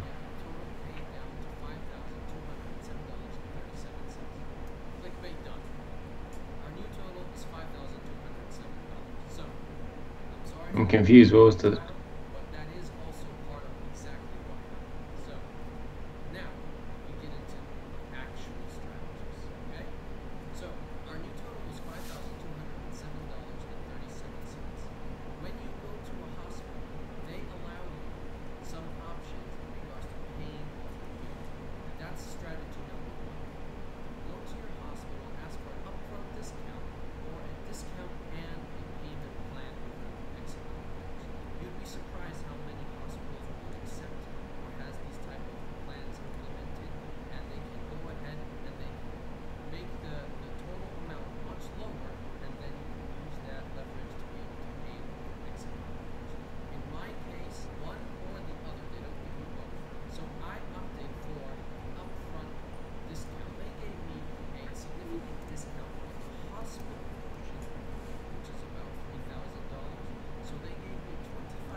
Now hold on, that's not an immediate strategy. All right, I feel like he's trying to go through and talk about things you can do right now. HSA is like a once per year chance, so that's my first. This is my first thing. Like, if I was watching this video, I was like, oh, I'll go start an HSA. I'd find out very quickly I can't until next year. Yeah, how long into the video is he in? Yeah, 3 minutes almost. Yeah. Yeah, so it took you 3 minutes to realize. And also, FYI, your company has to also offer an HSA. Yes. Although, given that it's middle class investing, he's probably just assuming most of these companies are going to offer that. Yeah, McDonald's won't, Arby's won't, you know, where you're making $12 an hour, more than likely won't offer an HSA. Probably not. Most likely they'll give you an FSA or nothing. Yeah.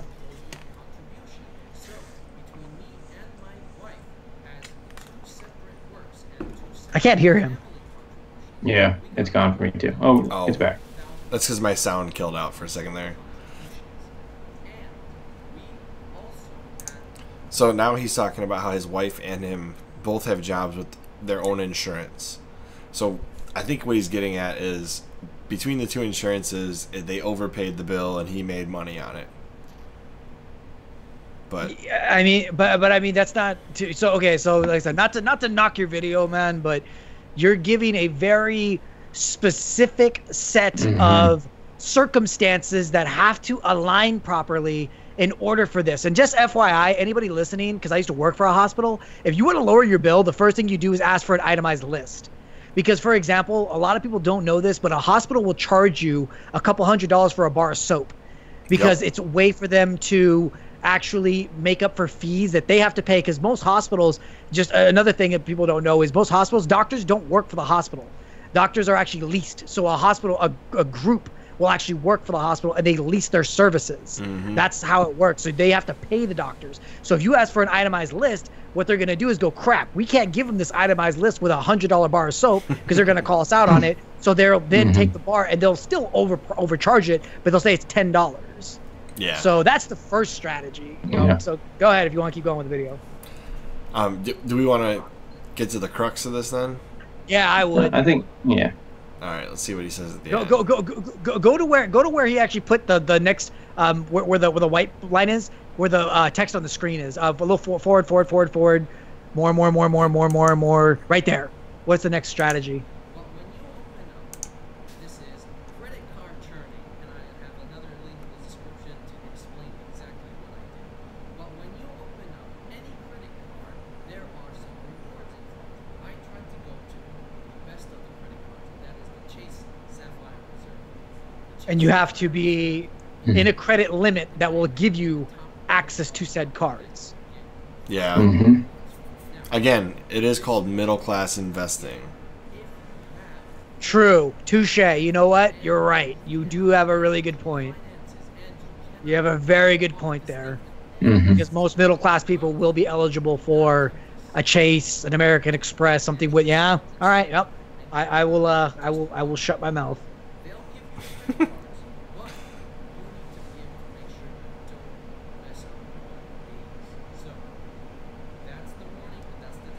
Opening a credit card though, how is that an investment?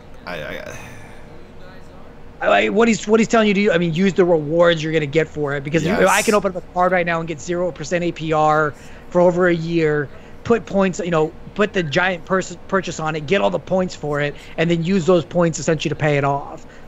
I think that's what he's trying to say. And if I'm wrong, please, reply in a comment on the post and tell me I'm wrong and explain it, and I'll happily say that I was incorrect. But that's what it sounds like to me.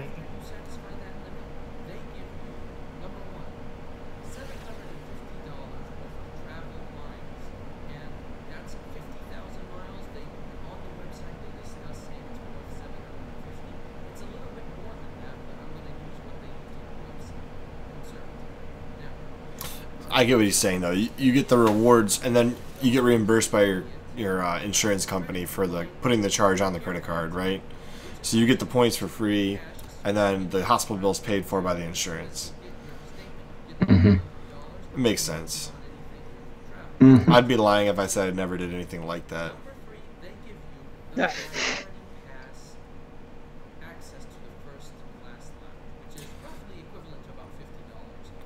So I'm just gonna pause it here. What this guy does is he talks right into the camera, puts graphics across the screen. It's not the most interesting video I've ever watched. I think he would do better if he had left the steps on the screen, like step 1, and then when he gets to step 2, leave step 1 there, and have kind of a rolling list of steps, and be a little more concise in the beginning. His audio is fine. Maybe increase the volume a little bit, but or get a shotgun mic. Yeah, exactly. Do you have anything else to say, Will? Other than actually getting to the meat a lot sooner, and then maybe also have a more interesting background where it's it's middle class investing, so maybe have charts going on or something like that, where it's actually corresponds to what you're talking about. Yep, agreed. I think lastly too is stop with the filler. You have so much filler in between each step, to where I think it was 2 to 3 minutes in between each step, and the majority of it was you telling a story in between. You know, like Chris or like Will said, get to the meat. Get to the meat quicker, and then, you know, the way you could do it, here are the steps. And by the way, at the end of the video, you know, or the last couple minutes, here's a story of me and my wife and what we did, as opposed to putting it in the beginning to where I'm like losing my mind because I'm just like, okay, what are the steps? Right. What are the, you know, like, because like I said, there's no way I would have made it through this video if we weren't doing a review. You know, like I said, you know, not to talk bad about your video, you know, it can be improved definitely, but you are coming in with a very, you know, I can save money from a hospital bill. Okay, that's a pretty big claim, but you got to have some pretty big evidence, and then I have to sift through all of this to try and find the evidence. Yes. So with that being said, when you have a this is definitely a clickbait title, right? How I got paid money from a hospital bill, no matter what that sum would be, that's clickbait, right? So in order to satisfy clickbait viewers who clicked on this video thinking, ooh, this is interesting, you got to get there quick, right? If you're going to have a clickbait title, you got to have ready to go information from the first 10 seconds, or I'm clicking off of it as a clickbait viewer. 10 seconds. That's about as much as you get, because I put a clickbait title on video one time, and we had a ton of views, and we had like 7 seconds. And we didn't get to the meat in 7 seconds, so people were like, nope, see ya. Yeah. Agreed. All right, next video. It's Styles YT. Styles. I've actually reviewed, I think, almost every one of his videos. He's very well spoken. I like his videos. He's very well done. I'm looking forward to it. Beware the scare. All right, ready? Channel link. Boom, boom, boom. I was gonna say which video is this?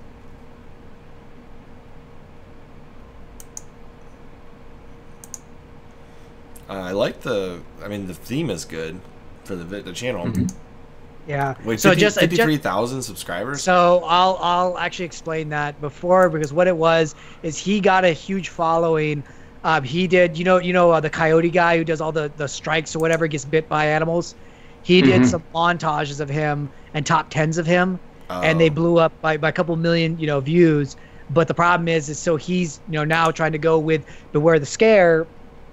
So he's pretty much starting from scratch. That's why you see so low views, because he did it a couple years ago. Kind of like what ended up happening with Night Docs. Same thing. Had a one video blow up. Okay. Yep. Welcome to Scariest Moments, the series that showcases the most horrifying moments in horror movies. My name is Tyler Style, and today we'll be looking at Lights Out. This movie is directed by David Sandberg, who also directed Annabelle Creation and the short film that this movie is based off of. It follows Rebecca and Martin, brother and sister whose mom has a freaky friend. That friend doesn't seem to really like them, though. Lights Out is known for its jump scares and the short film it was based on. But how scary is it? Let's find out. See, look, and just to go back, if the middle class investing guys watching, look at where we're at. 30 seconds, and we're already into the video. Quick, simple, boom, we're in the meat. Son Martin talks about how his mom is talking to herself and just acting all. I don't like the way he pronounces Martin. That's so specific. I know it's petty, but every time he says it, I'm like it takes me out of the experience. Ignore him. Keep going. Esther comes in the room and Paul tells her to close up. Esther's played by Loda Lawson. She was the main girl in the original Lights Out short film that the movie is based off of. She goes into a large room and the lights turn off. They're motion censored, so she waves her hand to get them to turn back on. When the lights turn back on, a rack of clothes starts shaking next to her. She goes to turn off the light in a different room and sees a shadowy figure. She turns it back on to see nothing. She flickers the lights multiple times. This is creeping me out. The figure is right in front of her. This is a very similar. And it keeps getting closer. Yeah. She does the exact same thing. One thing I liked more about the short film is we got to see the monster's point of view, which makes me feel like Esther is trapped and helpless. Esther runs away and tells Paul that she saw something. Paul is too busy on the phone to deal with her ghost stories, and she leaves. Paul's walking down the longer room, and the room is very dark except for the line of spotlights to lead the way. Paul turns the corner to see a dark figure crouched down in between two of the lights. The figure gets up and all the lights turn out. Paul raises his hands to get the lights back on, and the figure is one spotlight closer. He runs away and gets tripped up and has a pretty bad scratch on his leg. He notices the creature isn't coming into the light and sprints to his office, where he locks the door and turns the light on. The light in the office turns off and the door opens. Paul gets grabbed. It's like Five Nights at Freddy's the movie. Absolutely demolished under one of the spotlights. We go to Rebecca and Brett, who are hooking up, and Brett wants to spend the night, but Rebecca won't let him. Brett wants to date Rebecca. I don't want to watch this movie. This movie's creepy. She won't even let him eat anything at her house. No Rebecca chance. is Paul's stepdaughter, and her little brother Martin is at their mom's house. Martin looks scared and calls for his mom from his bed. He gets up and starts slowly walking out into the hallway. Shut up, he sees Chris. his mom talking to someone. Nobody's in the room. It's so awesome. He's like, Martin.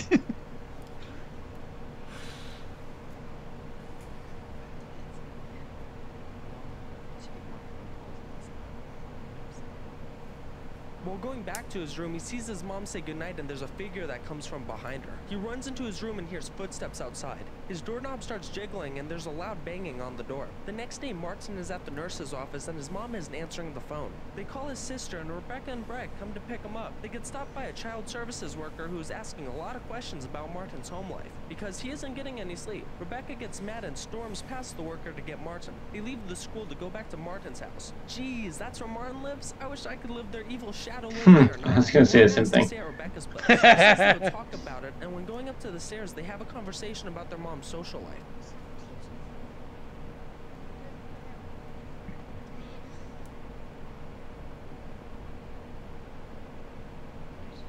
Looks like Rebecca has heard of Diana, and their mom opens the door. They walk into a completely dark house, and Rebecca accuses her mom of not taking her medicine. Martin runs upstairs and is packing some clothes when he hears a door creak open. While looking into the dark room, he sees the figure run at him and force the door closed. Rebecca takes Martin, but their mom is begging him not to leave. He leaves anyway and decides to take Rebecca's bed, even though there's some scary posters on the wall. Everyone is sleeping, and outside, the tattoo neon light turns off. This wakes Rebecca up, and she sees Martin isn't in bed. She sees someone scratching the floor and figures it's him. The red neon light keeps turning on and off, and the figure keeps disappearing. Rebecca gets closer to the figure and it stops scratching.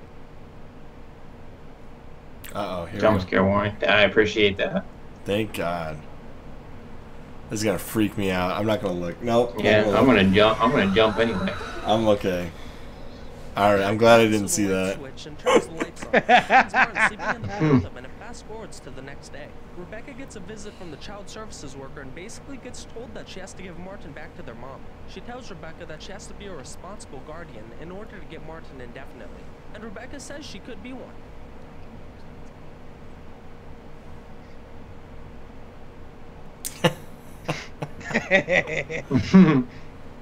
He has really good editing. He has really good, you know, like he shows the appropriate parts, I think. Yeah.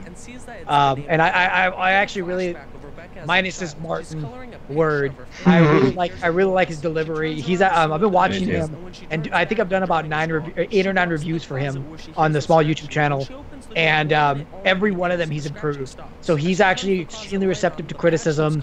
He makes adjustments as necessary, and I'm really hoping that he blows up because, you know, he puts a lot of time and effort into this. Is it? He's similar to what is that guy? Foundflix, I think. Do you know that YouTube channel? Which one? I think it's Foundflix. I haven't heard of them. No. I think I might be completely off on that, but it's a very similar style where it's a guy like he just explaining the movie. But I like his delivery more, and it's actually a lot funnier. Yeah. It's been really cool to watch his improvements as he does more videos. You know, because like I said, he actually messaged me. It's funny. He actually messaged me on Discord today, and he was thanking me. He's like, "Dude, I really appreciate the critiques you've given me. Like, and I've noticed that he's made the changes that I've suggested. You know what I mean? And I'm really, really happy with watching him be as consistent as he is." Guys, you're interrupting my viewing pleasure here. Apologies. Rebecca walks into her old room and tries to turn on a lamp, but the light bulb is missing. She finds the old drawing under a drawer, and the door shuts behind her. This movie Rebecca sounds screams for help, but creepy. then she hears Diana talking. I want to see it now. I was just about to say. Rebecca's necklace starts I won't to be float, what? and she gets picked up by her hair by Diana. Brett opens the door, and this makes Diana disappear. They leave the house as Martin and Sophie get back.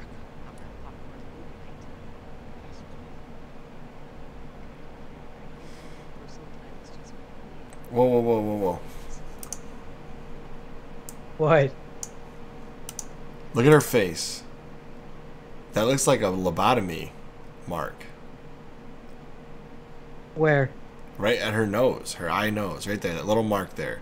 Ah. You know what I'm talking about? When they go in with that needle, right? Yeah, ice pick lobotomy. That's what that reminds me of. I don't know if that's what it is, but that's what it reminds me of. It's just so accentuated on her face. What the fuck did you just say face and offers a compromise?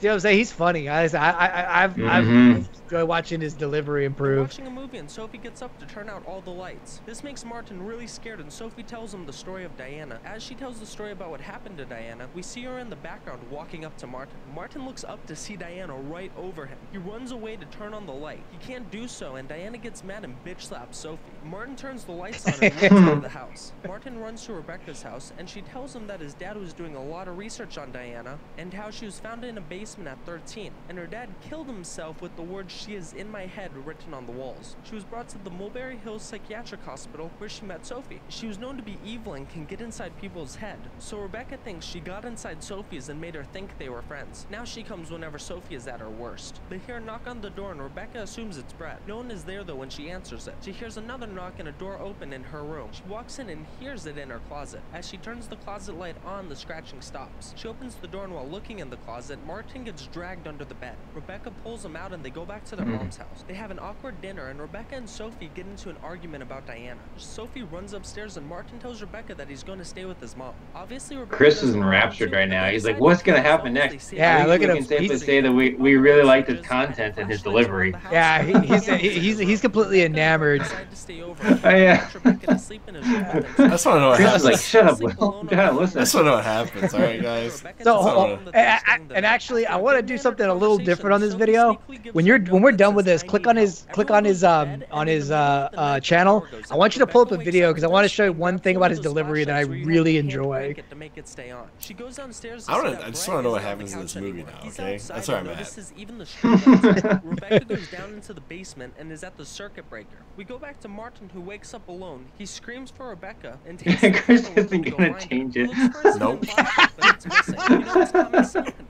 I have to know what happens. See her reappear right behind him. He tries to run away but trips and Diana drags him until he points the candle at her. This makes her have to keep a safe distance. Rebecca is at the circuit breaker and Martin runs down to find her. Diana slams the basement door shut, locking them down there. Brett walks back and hears Rebecca and Martin yelling. He goes to the door and hears something next to him.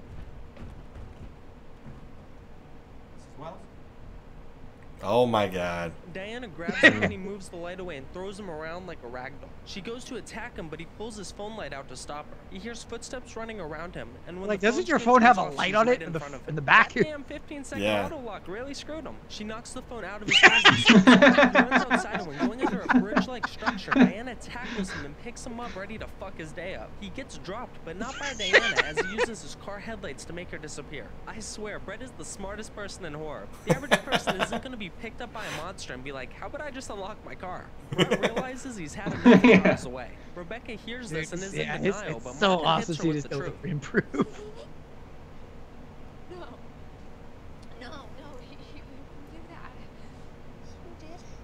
Sophie wakes up and tells Diana not to hurt her kids. She goes to take her medicine and Diana knocks her to the other side of the room, making her pass out. Rebecca and Martin find a fireplace and use it to keep the place lit. Martin looks through a box of Halloween stuff and finds a blacklight. Rebecca goes on alone and gets scared by Diana's handprint on a door. She goes down a hallway and there are a bunch of words on the wall that you can only see with the blacklight. She turns to see a mannequin with a burned off face and some other mannequins are there too. If Rebecca wanted to prove that her mom was insane enough, she could just show the social worker these it's like, mannequins. what? What sane person would want to keep these mannequins in their house? You know the type of person who would leave these in their house? The actual owner I don't know, of the but Chris house. is gonna watch She this just entire left video. them, so the director decided to use them. Turns out one of the Sorry. mannequins is an imposter. Here comes the Rebecca jump goes to scare look at warning. the last mannequin, Yep. but instead it's Diana, who I guess can handle the blacklight. Rebecca runs away and grabs a shovel, but Diana grabs her hand, and they fight over the shovel like two people trying to get the last Apple Watch on Black Friday. Martin runs in with the crank up flashlight and burns Diana's skin. They run away and Diana takes out their fireplace. With no ideas left, Rebecca can only think of one more option.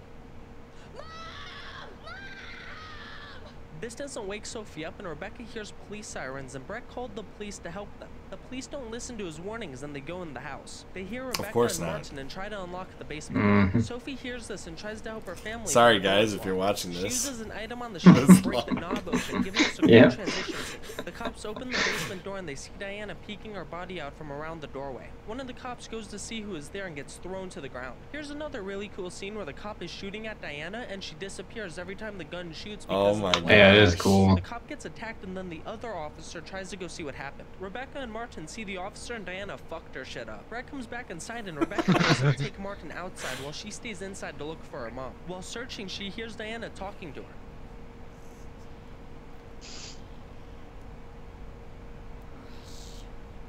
My precious. Diana grabs her from behind Listen here, to attack Gollum. in the door, and Rebecca traps her arm by closing the door. She uses the flashlight to burn Diana. Diana gets pissed and attacks Rebecca. She throws Rebecca down to the first floor and then throws her into a wall. Evil shadow spirit. So is Diana's a badass. Diana like a real Diana is standing person up to or Rebecca is it a when ghost Sophie comes or? out with the gun. She shoots Diana, but shooting her won't do anything. So Sophie decides the only way to stop Diana is by putting the gun to her own head. Diana runs to stop her, but it's too late and Sophie kills herself, saving Rebecca and Martin's lives. Rebecca cries over her mom's body, and the movie ends with Rebecca, Brett, and Martin in the back of an ambulance hugging. Lights Out has a runtime of 1 hour and 21 minutes and a total of 19 jump scares. There were so many scenes where there was a spot that was pitch black and you didn't know if Diana was going to come out or not. That being said, I'm going to give my favorite scene to Esther at the very beginning. I love the short film, and I love that they had the one actor in it also participate in the movie, even though it was a small role. If you guys haven't seen the short film, go watch it. It's only a couple minutes long. If you haven't seen this movie, go watch it too. There's a lot of scenes about character development. I have and things to just say. random scenes that aren't scary that I don't include. Especially Finally, in this Chris. movie, the relationship between Rebecca and Brett. I started out being very distracted by him saying Martin. Scariest moments. I know, and then you're just like, I watched you. You're like, Comment what your favorite scene in I life is. find creepy movies very interesting, but at the same time, like, I don't know. I guess that's just something I find entertaining. But his description of the movie is really you're good. entertaining but scary. His description of the movie is very it's good editing, and if he's literally just showing you where the jump scares are and synopsis of the movie, he did a good job. Yeah, he did. Go to his the one for the strangers. This one, The Stranger. Pray Yeah, at Night. right there, and then go to 1 minute 57 seconds. I don't know why, but his delivery right here, I absolutely love it. So start from right there. Watch. Just listen and watch. Owned by their Uncle Marv and Aunt Cheryl, the elderly couple we saw at the beginning of the movie. Just like in the original. Oh no, not that one. The Stranger. Sorry, Strangers 2008. You're the wrong video. Go back. That one. No. That's No. It's the 2008 one. Go down. Where is it? Go to his videos. This one. Right there. 2 minutes and yeah, so 1 minute 57 seconds. Just watch his delivery. It's awesome. What the fuck? How are you gonna? right there. The way that he does that, dude. It's so awesome. Just, if you go back like 10 seconds before that, you'll see why he says it. It's hilarious. Decides to eat and drink his sorrows away. Kristen comes over and sits down at the table. James tells her to keep the ring, and she says she wants to wear it that night. What the fuck? How are you gonna reject his proposal but then say you want to wear the ring? They start to get sexual. Okay, I see what you're saying. That's good. Dude, he's awesome, dude. Yeah, I've done every review for all of his videos, and it's funny because like I feel kind of bad when I do the reviews for him, because they're so entertaining to watch. I mean, you saw it, how you're just kind of like sucked in by his narrations, to where I'm like, crap, I gotta go back and give my critique. But like, I'll have like 4 minute gaps, 5 minute gaps between each critique because I'm entertained. All right, well, obviously, dude, you got my vote. You did a good job. Yep. Keep I'm gonna it up. subscribe right now. There you go. Wait, so are you saying he's deserving of 3 knee slaps? No, 5 knee slaps.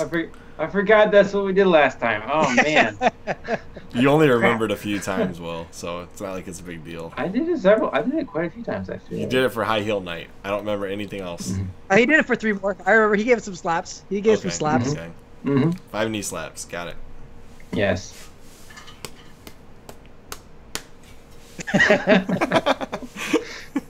All right. Craft Blocks Royale.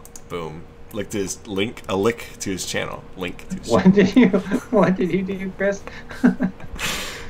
40 subscribers special. Let's see. On my channel, I take songs literally. Oh my god, I'm dying here. Sorry. No comment on this channel should be taken by what I just did. On my channel, I take songs literally by animating them using stock photos. Oh, okay. He also makes gaming videos. I am on holidays at the moment, but when I get back, I'm planning to stream on Twitch. Alright, this is his best video, he says. Minute 40. I'm Okay. going to be a mighty king, so enemies beware. Well, I've never seen a king of beasts with quite so little hair. Oh my gosh. I'm rushing up on looking down. I'm working on my roar. Thus far, rather inspiring thing. Oh, I just can't wait to be king. You've rather a long way to go, young master.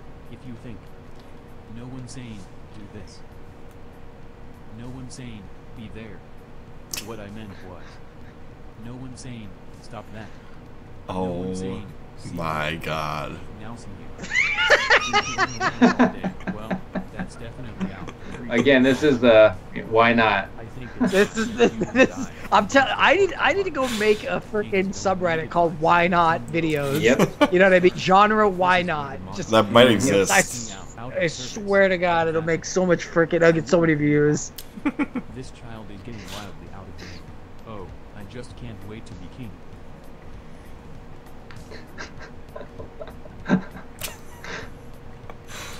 Everybody look Still better than the live animation. Everybody look right. Everywhere you look at it. Stand in the spotlight. Not yet. It's so anticlimactic. Go for broken. Standing in the spotlight. Let's hear it in the herd and on the wing. It's gonna be King Simba's finest fling. Oh, I just can't wait to be king. Oh, I just can't wait to be king. I like how he actually tried to line up like the giraffes. Remember in the movie when they're springing and that's how they was doing that. I actually kind of like that. This is definitely a why not video. I mean, you know, it's one of those where people are either gonna love it or hate it. There's gonna be no in between. And I was entertained. It was just me too. confusing and entertaining. Yeah, it was good. It's like old school YouTube. There aren't videos like that anymore. Yeah. Okay, this next one is fantabulous. Meniniu? Meniniu. Meniniu. It's like a double menu. This is weird. The way you said it. No, the way you said it. Meniniu. He just doesn't like how anyone says M words today. Right? Monster. Oh, I've seen her before. I've seen I've seen her videos before. Alright, let's go back. What does it say? Just a normal mom enjoying her anime journey. Yep. Please give me a proper proper pronunciation of your name. That would be great. I don't want to say it incorrectly. Hi, I'm Meniniu the Mom. Meniniu. Okay, there we go. There you go. Hey, you got your answer.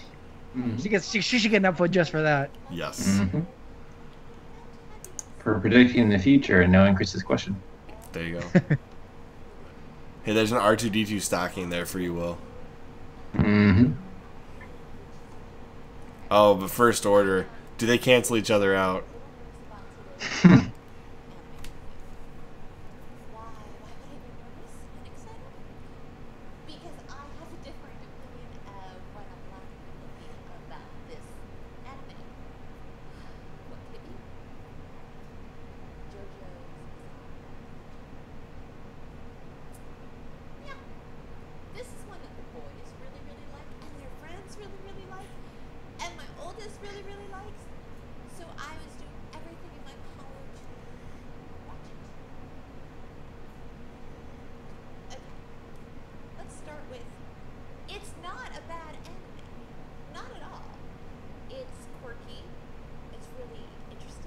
There's gonna be a but in that sentence, and as I always say, when you say that, anytime you say the word but, everything before that is completely is a lie. Yeah.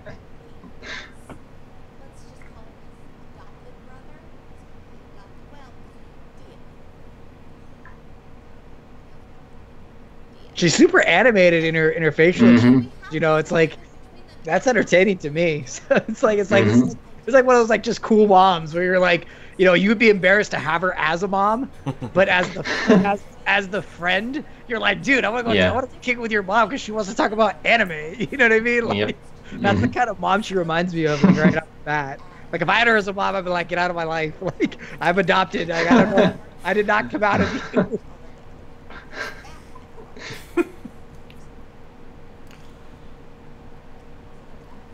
She's not trying to be the cool mom though. She's like, this is who I am. All right. Yeah. I'm reviewing the anime. Yeah, she's quirky. She's quirky and like almost awkward, but not in a bad way. You know, it's she owns it, and she's not trying to be like I am that. You know, I mean, look what she's wearing. She's not trying to like be like a sexy mom or like a you know, an edgy mom. She's just trying to be a mom who enjoys anime. So to me, it resonates. I've liked all of the videos that I've done reviews for her.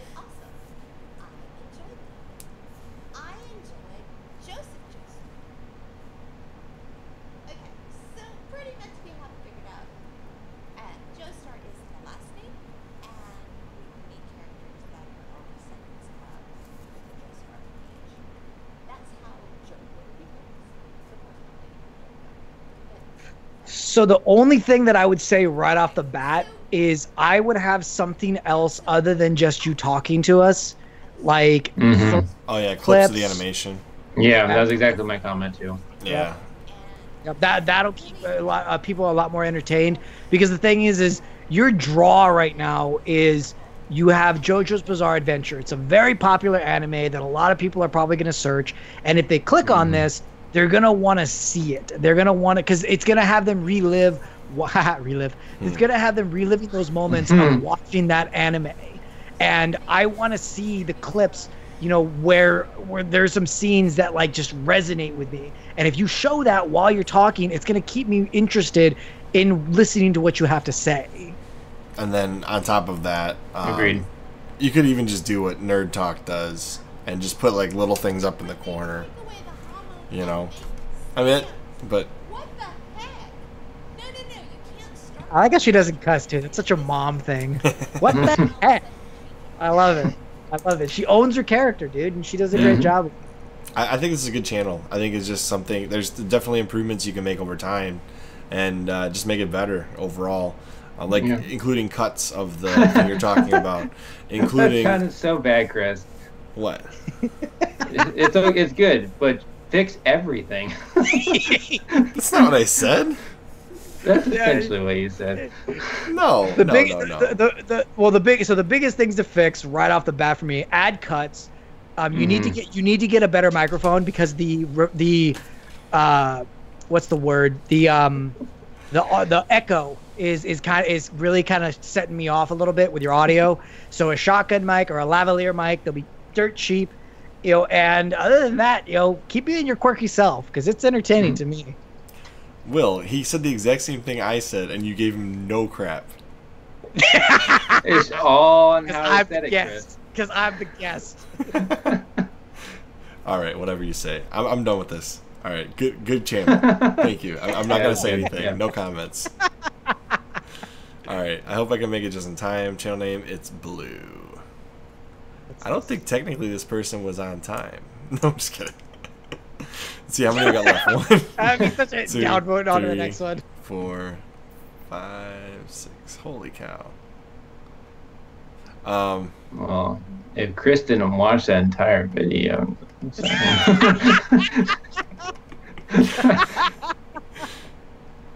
All right, whatever. Will.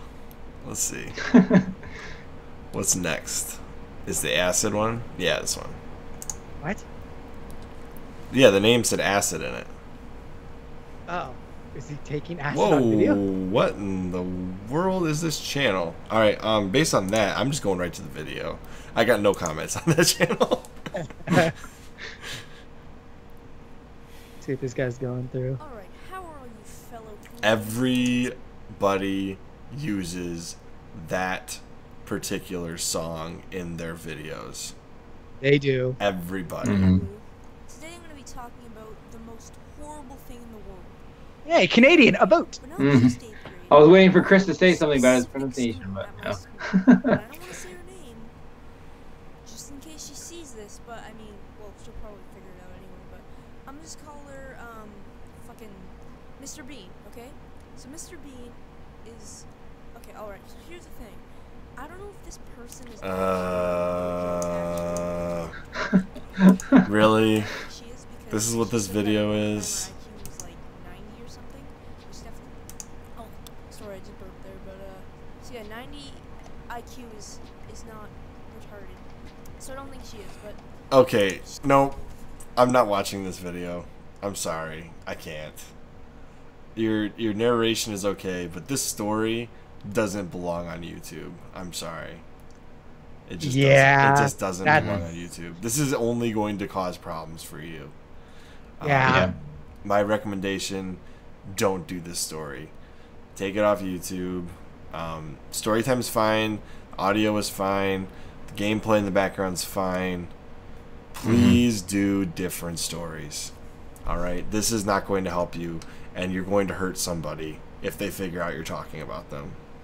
Yeah, yeah. It's one of those, you know, like anytime it's a personal attack, you need to take a step back, you know, and like it's kind of funny because there's a law actually about, you know, like attacking somebody's character if they're a celebrity or not, because a celebrity puts themselves in the spotlight. The person that you're attacking right there, they're not in the spotlight. You know, they're some random person, and for all you know, the video you did could hurt them, and it's just not worth it. You know what I mean? Like, if they bother you that much, don't dedicate time to them. You know, let them fade.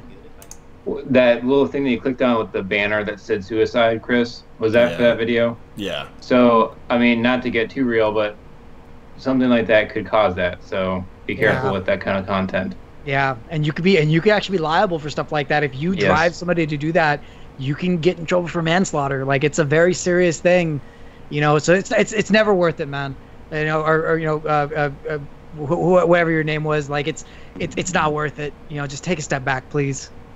Yes, suicide is not the answer. All right. Foodiligence, a much lighter note.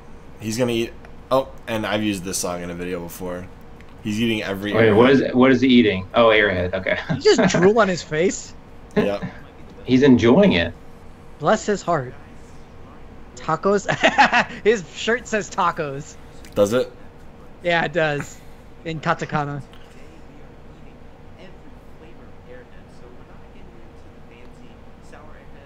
Oh man. Airheads give me an instant migraine. I don't know what's in them. I'm not saying this is a bad video, but I can't watch somebody eat Airheads for 12 minutes. Oh, it's 12. Oh yeah, it is 12 minutes. Holy cow, man. 12 so minutes. he might be doing that thing that ProZG did, or ProZD, that one Asian guy who does all the video, does the voice acting, because he goes through it with every flavor of Oreos, and it's like, dude, you gotta have an internet personality before you do something like this, or have a product that doesn't exist and people are curious about, because it's essentially 12 minutes of us watching you chew and watching you tell us what the flavor feels like, maybe with some stories and some clips, and it's gonna be hard to keep people's attention. Well, plus this could be a separate video per Airhead, you know. I don't know. I mean, the editing is fine. It's I like the close up of the Airheads. Yeah. I just can't watch I think he has the talent, but Airheads the content is, at least for this, is not something that we're interested in. But he has the editing down. I think the audio sounds good. Everything about the editing is good. Yeah, let me listen to his delivery real quick.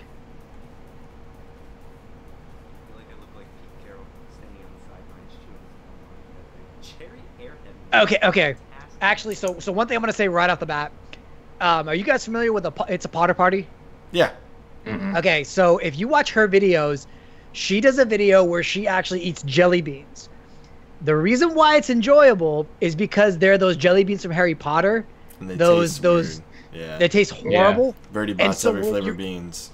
Yes, and you're watching the video to watch her cringe. So with this guy, it's like we're watching the video, but it's just you. Just do It's a Potter Party. Oh yeah, it's all one word, isn't it? Yeah, yeah. So you know, back to the guy we're reviewing. So the big reason, the whole thing with watch this real quick. Watch this. If you're watching this review, watch this part. I'll be right back. Hey guys, welcome to my channel. Today I am doing a very special video where I will be showing you the. She's really cool. She's really cool. Her husband's really cool. They have a beautiful daughter. First time since I was like 9. So stick around. I've had some chats with this particular person before. She's really cool. Yeah, I like her. If you don't know me already, my name is Joy, and I'm an American living in England, living my very best Harry Potter life. She did a video of them visiting Harry Potter World. It was a pretty good video. Yeah. I actually helped her with that video. How'd you do that? I cannot say. Okay. No, it's she was just asking me like before she posted it. She's like, "Can I get some opinions on it?" Da, da, da, da. And I gave her a review before she posted it. Possibilities here. Okay, we got earwax, earthworm, So- dirt, cinnamon, cherry, candy floss. So back to, I'm sorry I forgot his name for the guy watching this, but notice how it's, you know, the whole thing with that video is we're expecting to see her cringe. Yes. We're expecting to see her pain and enjoy it, and she knows it. With you, you're having us watch your video and having you enjoy food. And while there are people who do enjoy that, you know, i.e. the Korean girls that the mukbang or whatever it's called, you know, it's really hard to catch an appeal to this because essentially what you're selling is your personality. And you got to start somewhere, and I'm not knocking you for doing it. It's going to be super hard to keep my attention, though. Like, if you want me to review that video... I'm going to eat the sourest airhead ever, and then just watch it go, oh, man, this is horrible. Oh, what did I do this for? Yeah, I mean, pretty much. You know what I mean? Like, that's... Yeah. So... Forgive I mean, if you my, guys want acting, my acting chops. They're not very good. So, I mean, yeah, I really don't think there's much we're going to garner from this video minus, you know, what we've already seen with it. Keep up the good work, dude. And actually, I wanted to go back to the girl with the suicide thing. FYI, if you do have a problem, always feel free to ping me on Reddit. You know what I mean? Like, and that goes to everybody out there. If you're ever sad or something, there's always help out there, and there's subreddits actually dedicated to that kind of help. So if you ever have a problem, feel free to reach out to me because I just want you to know you're not alone. You know what I mean? So I just wanted to put that out there just in case something ever happens. Definitely, any resource that's available to you, use it. Definitely. Please, please, I'm begging you. So, Nerdtalk Dan is the best Nerdtalk channel on the planet, and that's all I'm going to say about that. No. Let's see. I wonder if he put one of his hour-long videos on here just to mess with us. You know he did. I don't know. I'm so excited to see Hot Dan, though. Oh, I watched this video. Okay, I thought this was really good. He just breaks down the difference between Luke and Rey, and his delivery is very good. And he's upgraded his mic. He does a good job with the... Go ahead. Oh, go ahead. So, no, go ahead. Sorry, go ahead. His animations he put in the video while he's talking as kind of like transition pieces to keep it interesting, even when he's not showing video clips from Star Wars. It really makes the video stand out. It's part of the reason why I wanted to talk to him right out the gate when I saw his Joker video, because it was so good. Yeah, and going back to the Meniniu Mom, you know, that the mom who was doing the anime, this is a good channel for you to watch to get some inspiration.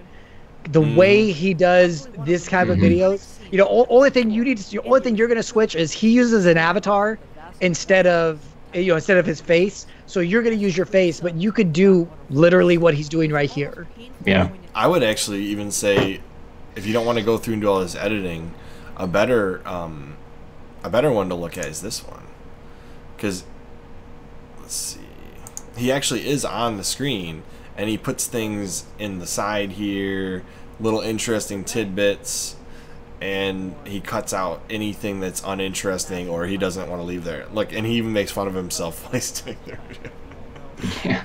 That's the guy I'm going to be choking out in about maybe like a month when I move to Tokyo. So we're going to be training, and he wants to learn to grapple. So it's like, oh, you're in my world now. Anyway, we love Nerdtalk's channel. So he's awesome. Very smart guy. Very well spoken. Very well researched. Oh yeah, he knows his stuff. If you ever wanted to listen to like some lore about Star Wars or Halo, or was it Brooklyn Nine-Nine, or Brooklyn Arrested Nine-Nine. Development. This guy knows it all. Okay, he's got some great content. All right, He really does. go check him out. Sorry, Dan. We would watch your video, but you already have like the highest praise you can get from us. So Mhm. The Stickman. Uh-oh. it's like the Slender Man. Yeah, but it's less intimidating. Let's see. My best video. Oh, man. Ho ho ho! Happy half-ass holiday. Oh wait, I forgot. God damn it. Ho ho ho! What? Happy half-ass holidays. Why half-ass holidays, you may be wondering? Simple. I did that much of a good job at decorating. Yeah, the tree up there. I tore that has more lights than that tree on it. It's ridiculous. But anyways, to celebrate this wonderful, I mean terrible season, we're gonna watch some Santa videos. But not just any Santa videos. Drunk Santa videos. Oh, no. So let's hop right into this first one.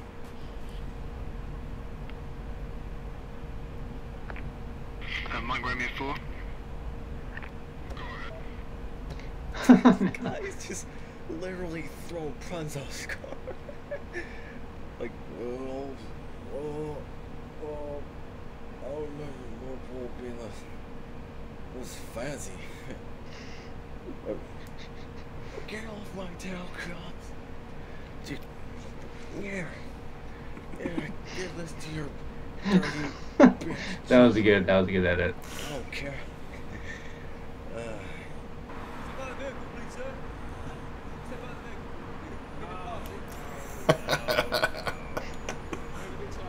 I love how calm this guy is. Also, he's like, "You've been to a party, sir?" And Sam's like, "Oh, no, I'm good. I'm definitely 100% not drunk. Definitely haven't had a little too much eggnog tonight, sir." I'll tell you what I'll do. I'll tell you what I'll get you a present.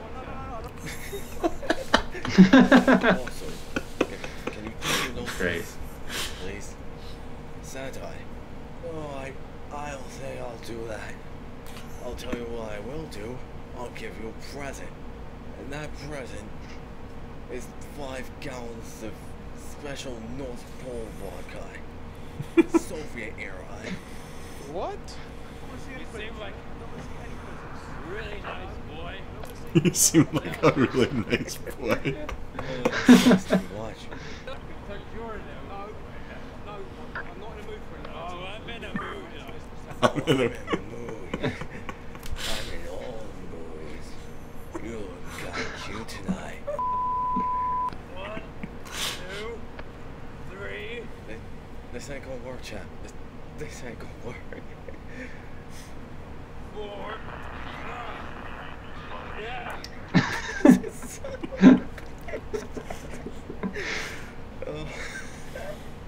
Oh my god. This guy does not care. He does not care what. You are getting a lump of coal, sir. My god. And a DUI. And 3 years behind bars. God.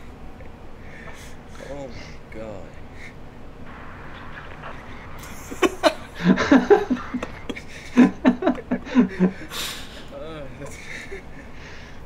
This guy went for it. It's just.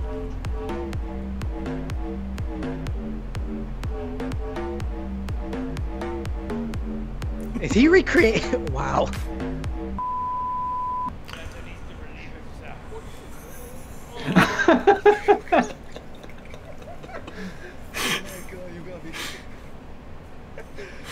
There's no way this is so much better. Oh my god. He's legitimately bad. Oh my god. Okay. Yeah, I think we can comment now. I think the first criticism I have is you can cut your laughing segment down significantly, because it takes away from the video you're reacting to, right?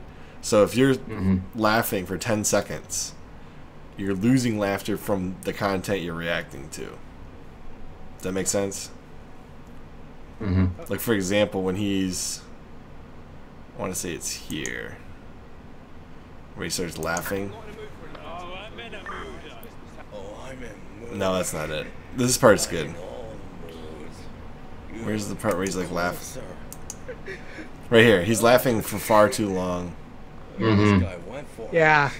It's laughter should be effective but quick. This was good. I laugh at my like videos. that. I liked that. The dancing thing he does here. That's fine. It's when he sits there for like 10 seconds laughing. It's like, okay. Yeah. That didn't need to happen. Alright, real quick, can you skip forward and see if he's reviewing other videos or like looking at other videos? Yeah, he is. All right, so I guess my comment is if you're doing multiple videos, this needs to be a lot shorter, and basically aligning up with what Chris said is, you know, cut some of those like in between segments out, and just have like kind of the funny clips of what you're looking at, and then a couple of like funny reactions that you have, and then move on to the next one instead of dwelling on the same video for so long. Unless you're gonna do like an in-depth analysis, not just commentary. Yeah. Because this is a similar format to Equals 3. Do you ever remember that show? Yep. So I think that's what he's shooting for, and that's much quicker with that and not channel. Yeah, you just gotta be a little quicker with your delivery. All right. Next one. DW doesn't get to comment on that. Apparently not. Is Dee Dub there? Did we lose you? Sorry about that, you guys. Sorry. What? We're on the next video. Sorry, one of my dogs got out and heard him barking, so I had to run out real quick. Oh no. Okay, so Qzeq. All right. YouTube channel. Man,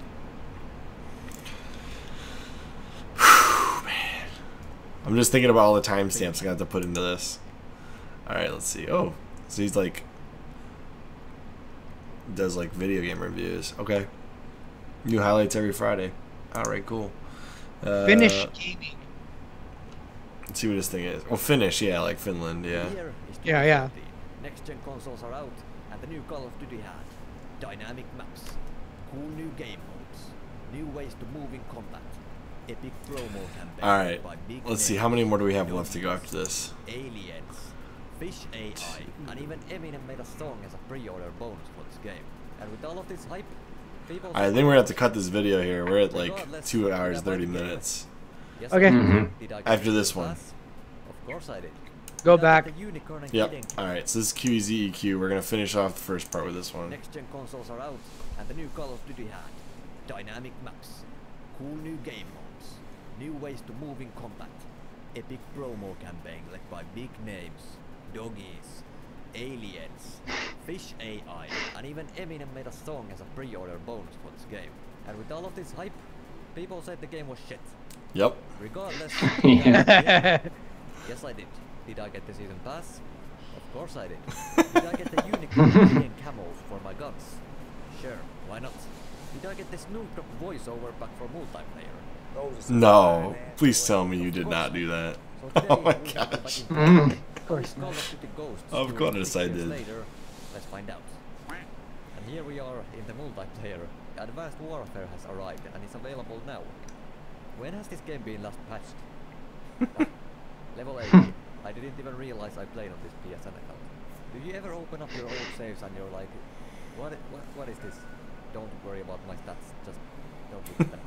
Now the way 14-year-old me played Call of Duty is that you don't have secondary weapons, you don't have lethals, you don't have tacticals. You spend all of your slot points on primaries and perks. What a genius I was. Also my favorite class I have apparently named Overkill. I had a combat knife. No perks and 2 kills. Look at that man. That man is a genius. So, the multiplayer looks very active. It seems it has 612 players active. Oh, so here we have my gosh. Hardcore and clan versus clan. Face off against another clan in 4v4 clan battles. Sounds pretty epic. Well, It's got one player in it. So I'm just gonna be honest with myself and just play team because I don't really fancy playing team tactical with 9 people. Hello? Oh my god. Hello? Hello? Finding best experience. Oh no, it's this. No, I don't wanna play Stonehaven. What is even this map? Look at the map. It's like someone ate a bowl of macaroni and then threw up. I think I found a match faster than I did back in 2014. I do not remember this map layouts for shit. Huh? Oh, there we go. We got 1 kill for the video. That's all I wanted. Thanks, noob. Defeat. At least you're on my side. I got 2 ghosts in my lobby. Now I know why they call it Call of Duty Ghosts. Strike. Because there's nobody there. That was good. There we go. That's 1 kill for my video. Best shot. Best shot. So this game introduced also sliding, and also you can peek behind corners like. Whoop. Earn 1 kill while playing. That's what Well, I feel. whoop. I am playing Cold Ghosts.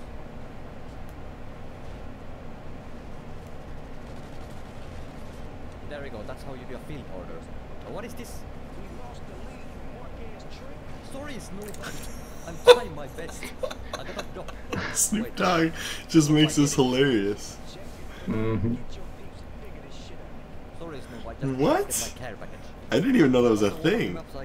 No, me either. Can we get Morgan Freeman? That's what I want. I want Morgan Freeman. Take a loadout, and then you can start destroying some very singular pieces of environment. Gentlemen, we have lost. You're gonna have to do better next time. There you go. So now you cannot shoot through the map anymore while you're sitting right here. See? Also, I'm pretty sure This is actually a pretty cool Let's Play because not only is just gameplay, but he actually is like bringing up some kind of like almost gaming history of like what this game has introduced to the series, and it's funny. But I didn't even get to see the dog, so I'd say that is a thing. Nonetheless, one of the big reasons I also bought this game was Extinction. Modern Warfare 3 had this great mode called Survival, where you could take any of the multiplayer maps and play Survival. So when I found out that Ghosts doesn't have a Survival mode, but an Extinction mode, I thought they came up with something better than Survival. Was I right?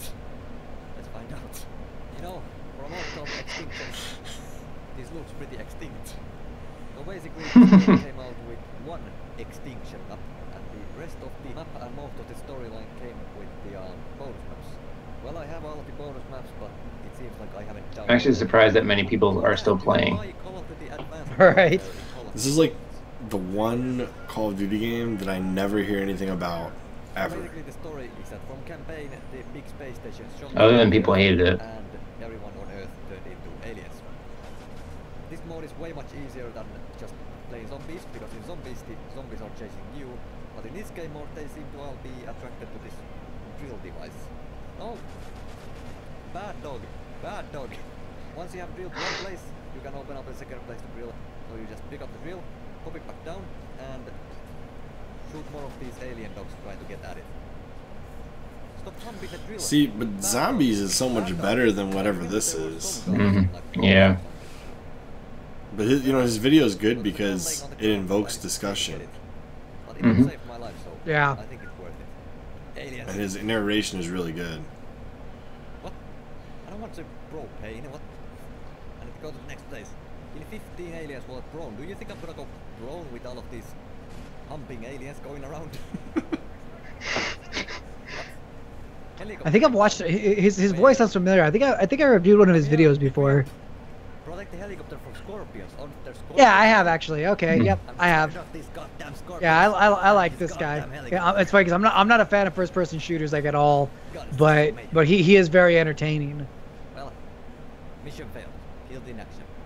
It's an interesting concept, Yeah, to say the least. if it's the same guy, he did a video on Was it as bad as I remember? Hitman, which was really well done too. Throwback return, and I hope you guys enjoyed watching it too. But anyways, I thank you all for watching. Your support is always appreciated, and I'll be back next week. Yeah, I thought that was good. Yeah. 28 million players used to play here. Now it's a ghost town. Bye for now. Ooh, I like this outro. Right? The 8-bit. It stands out, that's for sure. Whoops. It stands out. I like how he uses PewDiePie in the beginning here, because he's talking about the year. So like, he brings it into context. I thought the editing was really well done. But then he displays almost none of that editing post the intro, right? It's all just the gameplay and that kind of editing. But it's a good video. It's a good narration. And I appreciated it. It's good. Yeah, I liked it too. So I think we're going to conclude this and call it part 1 of the reviews, since we're already at 2 hours 30 minutes. And the first video was exactly that length. So with that being said, look forward to a part 2 where we start with it'll be Cabba Gonna Play. That's what it is. I thought it said Cabana. It's like, oh, Cabana Play. Cabba Gonna Play. I just can't with you. You just can't. You just can't. No. Alright, well, look forward to at least probably 1 or 2 more videos of Dee Dub covering this massive review that we do. You know, once every 6 months or something. Once every quarter. Yeah, per quarter, per 6, whatever it ends up being. Part 2 come out in Q2. Maybe, I don't know, we'll see. But yeah, we were able to cover about 20 channels today. So, and unfortunately, you got 13 minutes of me going. Yeah, they do. Oh my gosh. I'm gonna message Styles and be like, hey, you kind of ruined our kind of ruined our review video because you enamored Chris. I know. That's great. Well, you know his. All right, you guys. Well. Yeah, go ahead. I was gonna say I look forward to part 2 with you guys. I said we should do it really soon. Too. Yes. We should do it really soon. We'll do it as soon as we can. All right. All right. Y'all take care. Yes, sir. As always, I'm Chris. And I'm Will. I'm DWRelive. And we will see you on the next CHRILLCAST. I was gonna say in part 2. Oh, you screwed it up, man. You can't switch it up on me like that. Yep.